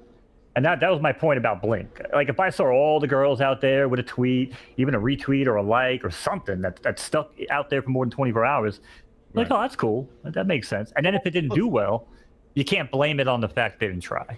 Well, no, and I think a lot of people, I think Vivi thought it would do way better. I never thought that they thought everyone was going to buy each one of the characters, because a Vault, what was the total cost? It's going to be like Was it 850? 40 for the common, 45 for the uncommon, 50 for the rare, and 60 for the ultra rare. So yeah, and the And you had to own all 4 to do what? To craft? to craft a card, and then you had 20 gems for the pink, silver, or the gold. But if you were watching my live stream on Saturday, you could see how what I was doing is I would just go into the market, buy a common, buy an uncommon, buy a rare, buy an ultra rare, craft the card, then sell all 5 of them, and do it over and over again. Because I mean, it's not a good crafting mechanic, because I was able to make 15 to 30 gems off of every time I flipped those, and I know people like Dan K did it hundreds and dozens of times. And what he's talking about is these cards right here. Yeah. You would go, I talked to Dane K about it too. I just didn't want to deal with all the process of it. But so you would go and you get these, and you could write down the mint number you got, right? Because you can't mint from the same number twice. So you get 4, you write down all the mints you bought, you craft this, you sell it. Then you sell these. And then you do the whole process over again, and all you have to do is not buy the same mint. I think that was a big mistake. And I hope they learn from it. But like I said, I still think that this is a good vertical. I just think this might have been maybe not the time for them. But again, this was, like you said, this was negotiated 2, maybe even 3 years ago. So it's interesting. It'll be interesting to see what happens. Let me address a comment in my chat from my homie Smartbuy. Says some people are claiming that the vault video is the reason K-pop didn't bring new people in, because they were a lot of the Blinks, I guess. A lot of the K-pop people were posting my "Is VV a Scam" video under all the comments. But that's old. But I mean, I can tell you, I looked at how many views I had on that video, and it was like 5,500. And then after that whole week, it was only 5,600. So there weren't that many people that were even looking at it or watching it. And I mean, I'm just gonna say, like I always say, if VV was a little cooler to me, they have no reason not to be. I mean, at some point you got to bury the hatchet, which they will never do. Then they wouldn't get videos like that. And Jay Hirsch says there were only 122 new wallets that were created. So apparently, because I mean, even My Collectibles just said recently on his video that there were tons of new signups. I don't know if 122 should constitute should count as tons. That's not very many. I don't know what like the metric rates in Canada. It might be a little bit different here in the States. maybe wallet metric rates are different over there. Shout out to JOC, says ooh brother ooh is all I know. Make sure you guys buy some ooh brother ooh. The ticker is BROEW. It's on Solana. We just launched it today. I don't know what the market cap is right now, but we're having fun with it. BROEW to $10. Let's right? I wish. Get it to $10 so I can retire, please. That's funny. No, I mean, look, these are all legitimate questions. Oh, sorry, you're reading the chat. My bad. Oh, no. I got a few more. I got Stan here who says, VV has enough data from previous drops to make a successful BP Blackpink drop. The VV departments weren't on the same page. So the question is, did they just mess up on the edition sizes and the prices, or did they create this drop 2 years ago whenever they made that video, and that's what the drop prices and edition sizes were back then? I mean, I talked about this. I think you were in chat. I cannot believe that these were the prices from 2 years ago. We all know prices were minimum 50, if 60. So it would have been more like that final Ultra Rare could have been 120. It could have been like the Superman Flash one. So I think they were able to lower the price and the size. It's just the wrong one, unless VV's going for, and they may be having a store that actually has stuff in it and going a different route. I don't know, but it's unfortunate because I know people were excited by. I know Big A tried to go for it and he lost MCP points and all of that stuff, and that was quite a disappointment. So I don't know. We're gonna have to see. We're gonna have to see what happens. But as I always say, I hope they learn from these and next time do better. I do know on Thursday this will be super interesting. They've got a comic. They've got that's only gonna have 2,500 editions and $6.99. So that's gonna be Captain America #1. No, it's not. Right? We wish, but I'm still waiting to eat those words. But man, I might be long gone. I mean, today to me was a test. $20 comic. We knew that wasn't going to sell out. People who are big in VV knew that. Like people who are big fans of VV were not so happy about that. So I think they're doing something else. I think they're testing today, see who their core fans are. Tomorrow there's 6,000 editions of the comic, and then Thursday they've got 2,500, and they're going to get all this data, and hopefully we see good stuff. I don't know. I can only hope that they're listening and they're watching, because our wallets is our way to vote. Well, that's what you say. Like, if you're gonna come in and just run your fucking mouth, like, you're really not helping anybody. But if you have any sort of solution and you have any sort of way for them to get back on track, it's always good to include that. Now, again, that's really not necessarily our jobs to sit here and be like, hey, this is how you fix your business. But it is nice to have some sort of constructive way to maybe, you know, look at it a little differently. But I don't know, man. It's just, for me, I can't believe, how long ago was that we had fucking Fromy on talking Dude, about that the was in Viviverse? July? Dude, that was like, No, yeah, that was like last, was that last summer? Yeah, it's been a while. Yeah, it was last summer. Dude, it was last summer. that's crazy. And even back then, I was like, ooh, I might get into this shit. Maybe like next week or let me next ask month. you this. I've said this before too. If Google or Facebook, Meta, they couldn't put together for billions, how do we expect? I think Vivi got in over their heads on the Viviverse, and that's the problem because the big companies correctly. No, because they latched on to the other company that already has a working. Well, I remember you saying that they already were going with a a pre-made kind of template. Yeah. So I don't know why they're not doing it. I know people want it. I wish we knew more, but they've also learned not to, tell us anything now, because if they do and they don't, provide what they talk about, we're going to get upset. So it's got to be the backlash. It has to be every time that they try to like release a little sneak peek and people are like, what are these fucking PlayStation 1 graphics? Like, it's got to be the backlash. Like, they have to be the same way like when you used to load them up on the PC. I don't know how it is now, but like, the collectibles were freaking gaudy looking, man, on the PC, like zooming in and look at things in the room. Like, who the hell would ever want to look at that? And it didn't really seem any different on the Viviverse. So it's got to be public backlash. That's all I can really think of. Because it seems to be functional to a certain degree. I don't think they have the money. I think that they don't have the money for that, but they have plenty of money to survive. They don't need the money. They're using somebody else's fucking product. No, I'm just talking about platform. Like, they're just trying to they're trying to survive. All these other companies are going to go out of business, and they'll still be here. They got the good IPs. That's all they have to do is survive. And people, even what did they make? $50,000 today on the comic. I haven't seen the final numbers. Do they even sell 3,000? So you're telling me it's just going to be some sort of post-apocalyptic blockchain world where I'm like emerging from a fucking cave and it's just BB's the only one standing? I know. They're like the Mad Max. It's like the Mad Max Survivor world of fucking BB. No, they stuck it out. No, I think that there's been obviously the backlash we were talking about with NFTs. Everyone's suffering. You can't say that how many NFT. I'm not talking about PFL gambling stuff. I'm talking about regular NFTs. Oh, me neither. Everyone's suffering. OpenSea's gone. I think I read something that Vivi did more NFT sales than even OpenSea. I don't know if it's for a day or for the month. I don't know. I'll have to go back and look. But yeah, what I'm saying is that everyone in the space, maybe not everyone, most of them are on life support, and they're all all the other projects, especially the ones that we all know about.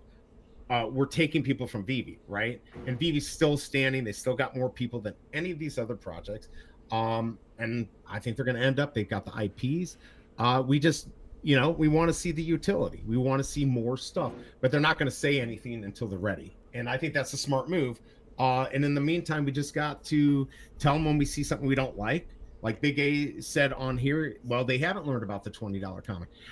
If they keep doing it and they're not doing it for some reason, they're not going to tell us every reason why they're doing a $20 comic, but it would be a smart move to find out who your core, like hardcore people are. Those are the ones that spent $20, and they're going to learn, were they flippers? Were they really collectors? Maybe that's the information they're trying to get. Call me stupid. Maybe I'm completely wrong. I don't know. I think Kobe's wrong when he thinks that 99% of people are just here for the collectibles. I think the collectors thing is kind of BS. They never called them collectibles during the bull run or before the bull run. It wasn't until prices started coming down that they said everything was collectibles. And if you look at the collectible world, you got like coins, baseball cards, comics, stamps. All these things had utility before they became collectibles. So I think the only way to add value is to add utility, which you have to do with the Viviverse, which a lot of people think the Viviverse is 10 years away. So the whole idea that you're making these things collectibles before they ever had utility is just hard for me to understand, because it's not something that worked in the past when it comes to collectibles. Eddie Almeida wants you, BE, to Google Chainlink DTCC. I don't know if you saw that comment up there. Smart Bass says, I won't lie, I love VV, but I don't understand why they don't do anything for old customers, or do they really have a long-term plan? Well, what you're talking about them doing for old customers, and a lot of people have suggested this too, that they should reward the OGs, especially people who are holding sets from like season 1 and stuff, but that's giving something for free. They don't do anything to give something for free. The only time they reward people is when they let you know that you're going to be rewarded for buying this thing, so that they can incentivize people to buy their product so that they can make money. They're not doing anything that doesn't make them money, in my opinion. But they know the formula. They know the formula to make this work, right? We need a chaser. They know if at any time they were going to suffer, they know exactly what people want. I don't know why they're resisting it. It may be because of contracts or whatever, but they know exactly what they have to do to make it work. And Thursday's going to be the proof. I guarantee you that comic's selling out, and it's going to do well. It's going to be interesting to see. What comic is it? Is it like have any first appearances? Yeah, it's part of the whole series 48, 49, 50 of the Galactus like arc.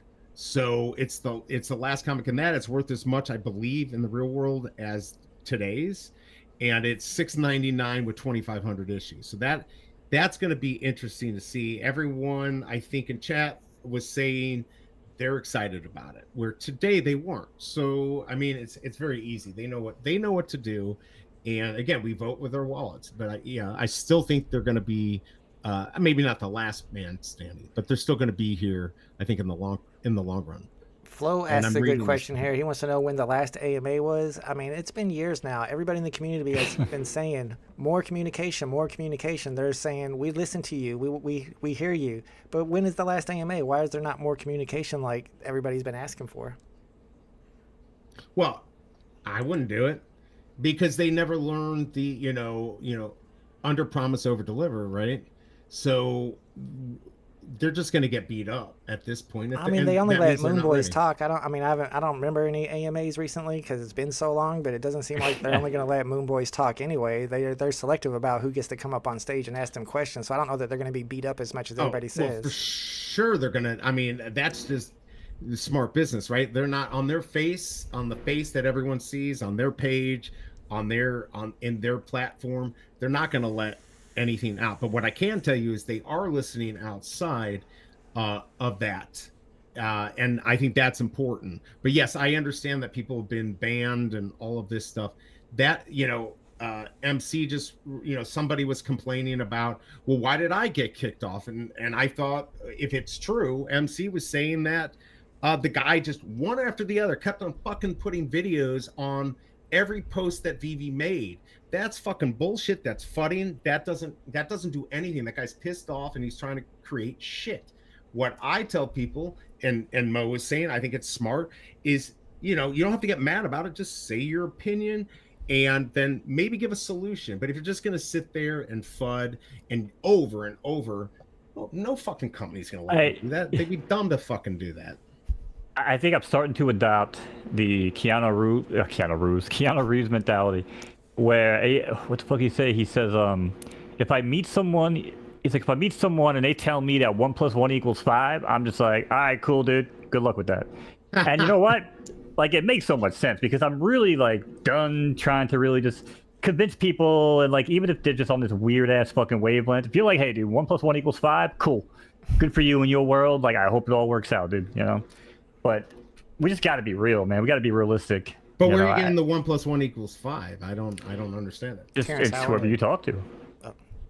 No, but I'm saying, like, in our current conversation, I don't think that you're talking about Moon Boys or something like that, or I'm just saying, trying to convince people.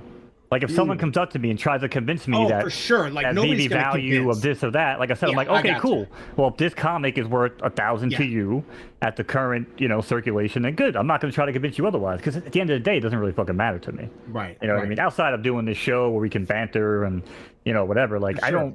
I don't leave this panel and go, oh man, this fucking BB shit is really fucking with my everyday, my mindset. Like, I don't ever think about BB. I don't ever think about any of these platforms, to be honest, Well, because you're in something that's even greater. No. Stop with the scapegoat. Stop with the scapegoat bullshit. I don't give a shit. I don't care if I was sitting here fucking spinning slots, beating off the Colombian girls. That might be true. I would much rather just, no. You've got something that's occupying your time. So yes, I agree with you. But what I'm saying is you do have something better. So why would you do any of this? Honestly, why would you do anything else? That's what I'm saying. Because if it makes sense to me and it's fun, I would still do it. The same way I see the Pokemon game and I'm like, oh, this is really cool. I love the Pokemon games. I like fishing. I like doing all that shit. But you the know? thing is nobody's going to save anyone. I think that's the thing.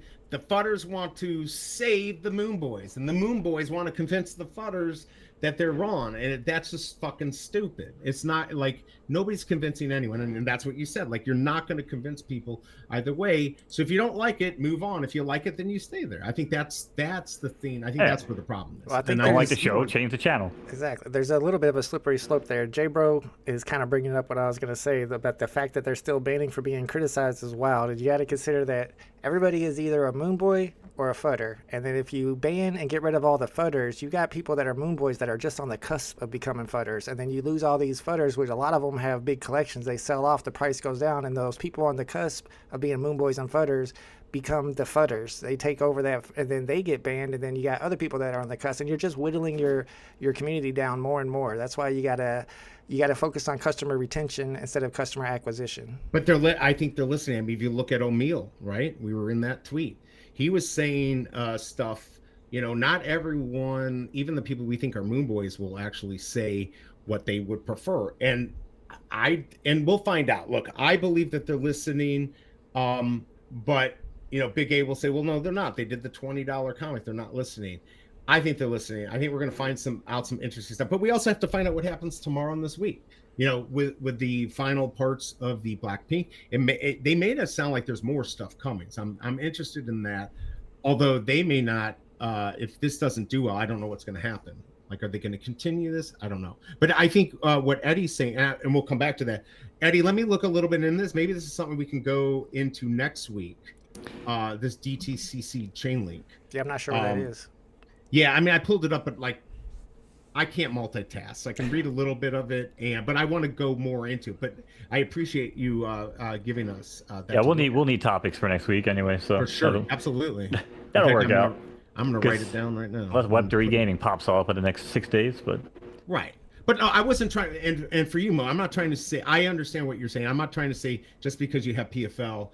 You don't care. Like, you either care or you don't care about something. I get it. I know, but listen, if I have to fucking read one more goddamn comment in the Discord or one of these fucking chats where it's like, oh, yeah, no, Mo doesn't care, he just came in and threw fucking $2,000 at it. Like, fucking, listen, that ain't how it always goes, okay? That's not how it goes. I have fucking max credit cards. I've put fucking bill money on the fucking line, all right? So, no, you worked your butt off to get to this point. There's no doubt about it. And you're a smart guy. And I've seen what you sat there telling everyone, and in these types of situations, people are late and sometimes don't listen right away. And you were right, but like, it wasn't like a guess. You didn't fucking guess. You knew, right? It was just time, and it happened, and you did very well, and you're going to do very well. It's just like everything else that we're talking about, like on the show. It just made sense to me when I look at something and I go, oh, okay, yeah, that makes sense. And it's conviction. It's just conviction. Because I've never had that conviction with VB. I never had that conviction with any of these other fucking platforms. I mean, yeah. I mean, I don't know. We'll see what happens, but BROEW, I'm telling you, BROEW to tell. Oh, BROEW, yeah. BROEW, I'm disappointed in you. Not financial advice, by the way. I was so busy today, I didn't get to fucking do it, and now I'm not going to be able to buy at the bottom. Well, you can buy the dip because it dipped pretty hard. I don't know. We might do some more coins in the future. I'm trying to focus on BROEW now because the bros, the community, is trying to get me to focus on it and market it somehow. I didn't even know I was supposed to do all that. I mean, I didn't know this was going to be a full-time job. There I was just playing around. Oh, what's really cool, you're fucking learning. Yeah. Like, you have to do this. So, I mean, other than that $300 to Dex Tools, that is pretty awesome. I mean, we could put something together for sure. I mean, some sort of like BROEW fucking video game. Yeah, why not? Yeah. Why not? I'm trying to think. What time is it? Yeah, I mean, I've got about 17 minutes, but I don't know what else we're going to talk about. If anybody in the chat has anything they want us to talk about or to mention in the last 17 minutes, just let us know. Sure. We'll talk about whatever you want. I see Big A and Eddie Almeida are chatting about mining. I don't know anything about mining. Have you guys ever mined any crypto? I almost did Bitcoin. I told Big A this. I know Big A did. Back in 2012, I was in a hotel room fighting for custody for my son, and I'm like, this would be a great place to do Bitcoin. And I looked into the 2 computers that I wanted to have for it, all the stuff I needed. It was going to be like 20 grand. And I'm like, I don't know. This seems kind of risky. And boy, was I fucking stupid. Now, I will say there's probably no way I would have, if I had minted a bunch of coins, that I would have kept like I'd have a lot right now. I probably would have been like, oh my God, I hit 5,000 and then sell a lot. Right. And then, I got to be honest, but I might still have a couple. And so yes, I'm mad that I didn't do it. I think that was stupid. But you live and you learn, and then you die. Right? I know Big A said he was mining like 10 ETH a week or something like that. It's crazy. Flo That is says, crazy. 2017, that's awesome. must be nice. Flo says he wants to talk about DC Comics, and I think all of us have collected on the Candy platform, even back when it was Palm with the DC Comics. And I kind of feel like they're dangling the carrot of Action Comics #1 and Detective Comics #27. They won't drop those grails because I think they're worried that after they drop those grails, everybody's going to leave. I don't know. What do y'all think? Yeah. Yep. Mo's been saying it. He knows it, and I think he's right. I mean, listen, it's the same thing with Vivi, right? Like we talked about all the top, Marvel comics, and I'm like, man, if they would just held back some of these big grails, and maybe Cap 1 is the one, but same thing with Palm, dude. Like, yeah, drop DC 27, drop Action Comics, and then what? Like, people are going to sit around and be like, oh, I can't wait to pick up Batman number 429, the first appearance of fucking Cinderblock. I don't know if I can insert character here. I'm not a comic guy. But, listen, you can only collect for so much. But I still feel like if you get in at the right time and you understand that history will repeat itself, just buy the shit that makes sense, Right, for sure. I mean, listen, we all got back cows, right? Oh, yeah. And Still I got the new one, and it's Me like too. fucking frozen or something. I don't know. I got So I've made profit off of my back cow. Okay, have you guys? No, I've paid $550 for mine, and it's down to $100. But on the other hand, I only put like $40 in, and I worked my way up to that back house. So technically, yes, I am in profit. I'm at a complete loss on that, other than the #1 All-American, what is it? Fucking Green Lantern #1 rare. But or #2. I'm sorry, #2 rare. Nice. But yeah, I'm definitely down. But I Action 1, I'll still get it, and I think it'll still do well, but I'm not going to make like a killing like we would have years ago. No, but par for the course, you were super late to the party when I was sending you invitations for like fucking 10 months. But, listen, I'm not disagreeing. If you roll the dice, and if you have the cow, you'll get the early access, hopefully, right, with these other two comics. And if you do hit the jackpot and grab the legendary, you're going to make back more than you spent for the cow. Now, whether or not you decide to sell it or hold it, whatever the case might be, having that cow still puts you in the running to potentially hit that jackpot, which would break you even or potentially make some money. And to me, that's all it's about, man. Like, I still feel like if you live to fight another day in this world of Web3 and crypto and NFTs, man, like, that's a win. Look, it's all fun. I love it. I know we're kind of a little limited on time, and I don't know what Vault thinks about. I pulled up the thoughts on Chuck Payne Cavell because I saw it from Flo. I think that's a great topic. Fucking pisses me off. I've heard different stories. I don't know if you guys want to talk about it, but yeah, it's freaking that whole bullshit. I heard there was blackmailing. He was trying to blackmail him. Whatever it was, first of all, they should have paid you, Vault, because you were definitely pushing it. And Cavell is not, does not have the pull that you have, the audience. And even you said at the beginning, like we had heard something like maybe people were getting paid. That pissed me off. So why don't we go to you, Vault? I don't understand what their idea was of going to Cavell. I think it was actually, so Cavell put out a video saying that he got $2,000 and then 2 million of the Chuck tokens, which is worth like $30,000. And then when I tweeted about it, a couple people had DM'd me and talked about it and said that he didn't get that 2 million. He got the 2K to start, and that was to give them advice on socials. But then he, like you said, blackmail or whatever, he told the team that he wanted 2 million tokens too, and they were like, no, and then he got mad about it. Now, personally, I think Cavell just wanted to sell, and he wanted an excuse to sell, and if he would have sold, they would have called him a pump and dumper, so he has to have a reason to sell so that he can take his money in. And as Flo said, we looked at his wallet, because I looked at it as well, and he did make over he was selling every day. He was selling every day. He made over like $10,000, and I mean, I have a problem with jealousy, apparently. I get jealous about things like that.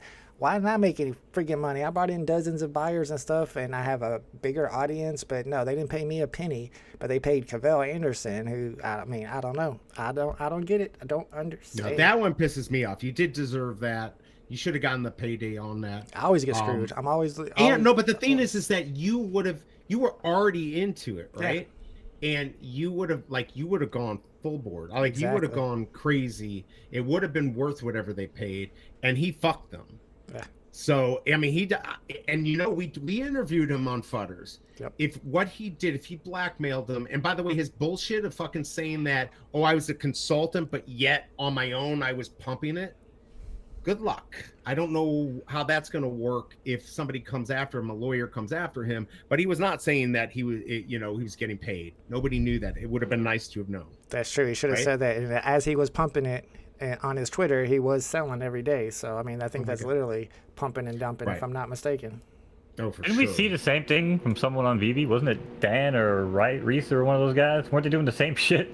Like pumping and dumping the token. Reese was, yeah. Oh, it's something like that. I never really saw the exact proof. It's you know, blockchain detective work is really hard, and they show us the wallets of him transferring OMI tokens around on like the day after or the day that he gives really bullish information on Twitter or says everybody needs to buy OMI, hurry, and then he sells some. So I mean, but you can't really prove that he cashed that money out. So it's hard to say. So allegedly, then, so allegedly, right.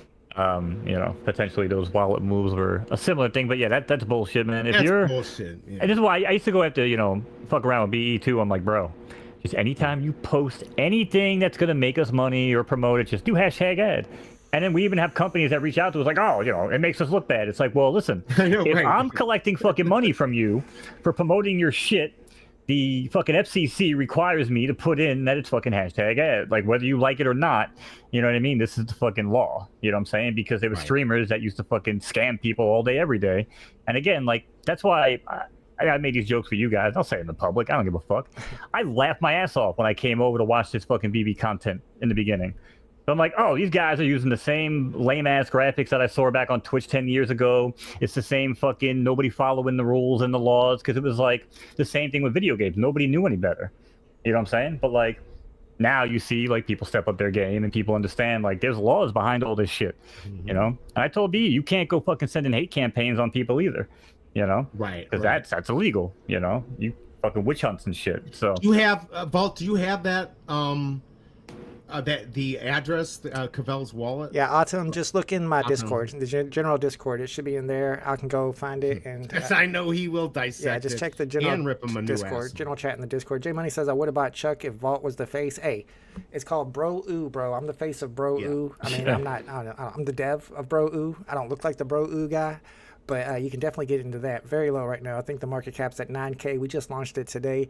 And when it comes to like those paid promotions and letting people know, what do y'all think about My Collectibles still keeping his channel, still having it monetized, and still selling his NFTs while working for Vivi? And it doesn't say paid promotion on any of his videos. Is that legit? Are you allowed to do that? I don't even know. I honestly, I don't know how. I know he changed some stuff, so I don't know what he had to do. I'm sure he had to do certain things for Vivi. I don't know, Mode, is there something he'd have to do for working for the company now or not? I mean, I mean, now again, it might be different in the collectibles world, but I do know that, and I've been open about it, that I've had opportunities with PFL, and the deal is I had to sell my barn. Yep. If I wanted to take any sort of role with PFL, I had to sell my barn, so I had a choice. Bigfoot stables, you know, guaranteed income, you know what I'm saying? Like, and I chose to stick with my stable, which I think might have been a good call for now. But, you know, I don't know. So I would assume it's the same in digital collectibles world because, like, any sort of, like, insider... Nothing's connected to Vivi. But I mean, he has market insight. Is connected to Vivi. But I'm saying that we could have potential insight of some like market moves or things coming down the pipeline. He could see employee-only emails that, again, whether or not he wants to make it public knowledge, could use that to his advantage. And but he does. How's that going to affect his? I'm playing devil's advocate here. How's that going to affect his particular the drop heads? How does him being on Vivi affect his project? That's what I want. I don't know that it affects drop heads at all. I just think that he's promoting and getting paid to promote. Then you have to call it a paid promotion because he's getting paid by Vivi to promote Vivi. Yeah. And he's not labeling it as paid promotion. I mean, I think it literally is a paid promotion. Atom, you want to get into BROEW? I mean, not financial advice. I don't know if it's necessarily a smart thing to get into, but the contract He's a address big is in the boy. description of, because we're That's what I just told them. Yeah. we're streaming this on both my channel and BE's channel. So if you go over to my channel, don't leave BE's channel though. Make sure you click like. No. Too. You can leave mine. I told you I wanted to get everyone over to your channel. It don't matter to that's me. good reason Either to way, do it's that. fine. But the contract address is in the description, or you can just catch me on in the Discord. We got a Telegram going. I mean, there's nothing but meme coin guys in there. Then they're crazy, dude. We've had to ban people. I don't know. This was a little bit more than I thought. It was more in depth than you thought. But again, I think it's exciting, and That's fine. who knows what you're going to do? Maybe you'll actually come up with something that's going to, we all want this utility. Maybe there's a way to actually give it while also letting people make money. I think that's cool. Yeah, absolutely. And for J Money, who's asking about how to ape in, I'm going to have another meme live stream tomorrow at noon. And so we'll be talking BROEW there, and I'll show you how to get in. But I'm also thinking about doing another stream tomorrow evening around 5 or 6 p.m. and doing some BROEW giveaways, giving away some of my BROEW. So keep that in mind. Make sure you turn the notifications on for the channel. Make sure you're subscribed. And we'll be having some fun stuff with this new meme coin. Very cool. There you go. There we go. All right. Well, I think I'm all out of. I almost said I'm all out of FUD, but that's the wrong show. Right. Right. This is not Fudders. I think we did it. We did a good job, and I think we've got. If you guys want topics, you can also leave comments in the end on Vault or mine, and we'll come up with stuff. But if there's something you're interested in, let us know. I will be doing a stream tomorrow. I think it's through Friday, and then Vault's going to be doing the VV stuff, I assume, on the weekend. Yep. And then for you, Mo, what do you got coming on, going on this week? Derby week, baby. Saturday night, 20 horses, $5,000 for first. I am not in the running, but I will be calling it. So tune in. Check out my Twitter at MoKnowz. Stay tuned. You can get a scratch off for PFL too and have a chance to win like $10,000, right? Oh shit, that's right. Yeah, it's the they're doing it again. Scratch off. They're It's doing back. it again. It's back. So yeah. Because they didn't have a winner. They didn't have. Yes, they didn't have a winner. Which people could be like, oh, that's bullshit. They didn't have a winner. They buy Okay, insurance, listen. right? They buy insurance to. I don't know. Well, listen. Anybody that knows anything about horse racing, when it comes to like pick threes and pick sixes and these types of big, prizes, there's carryovers all the time.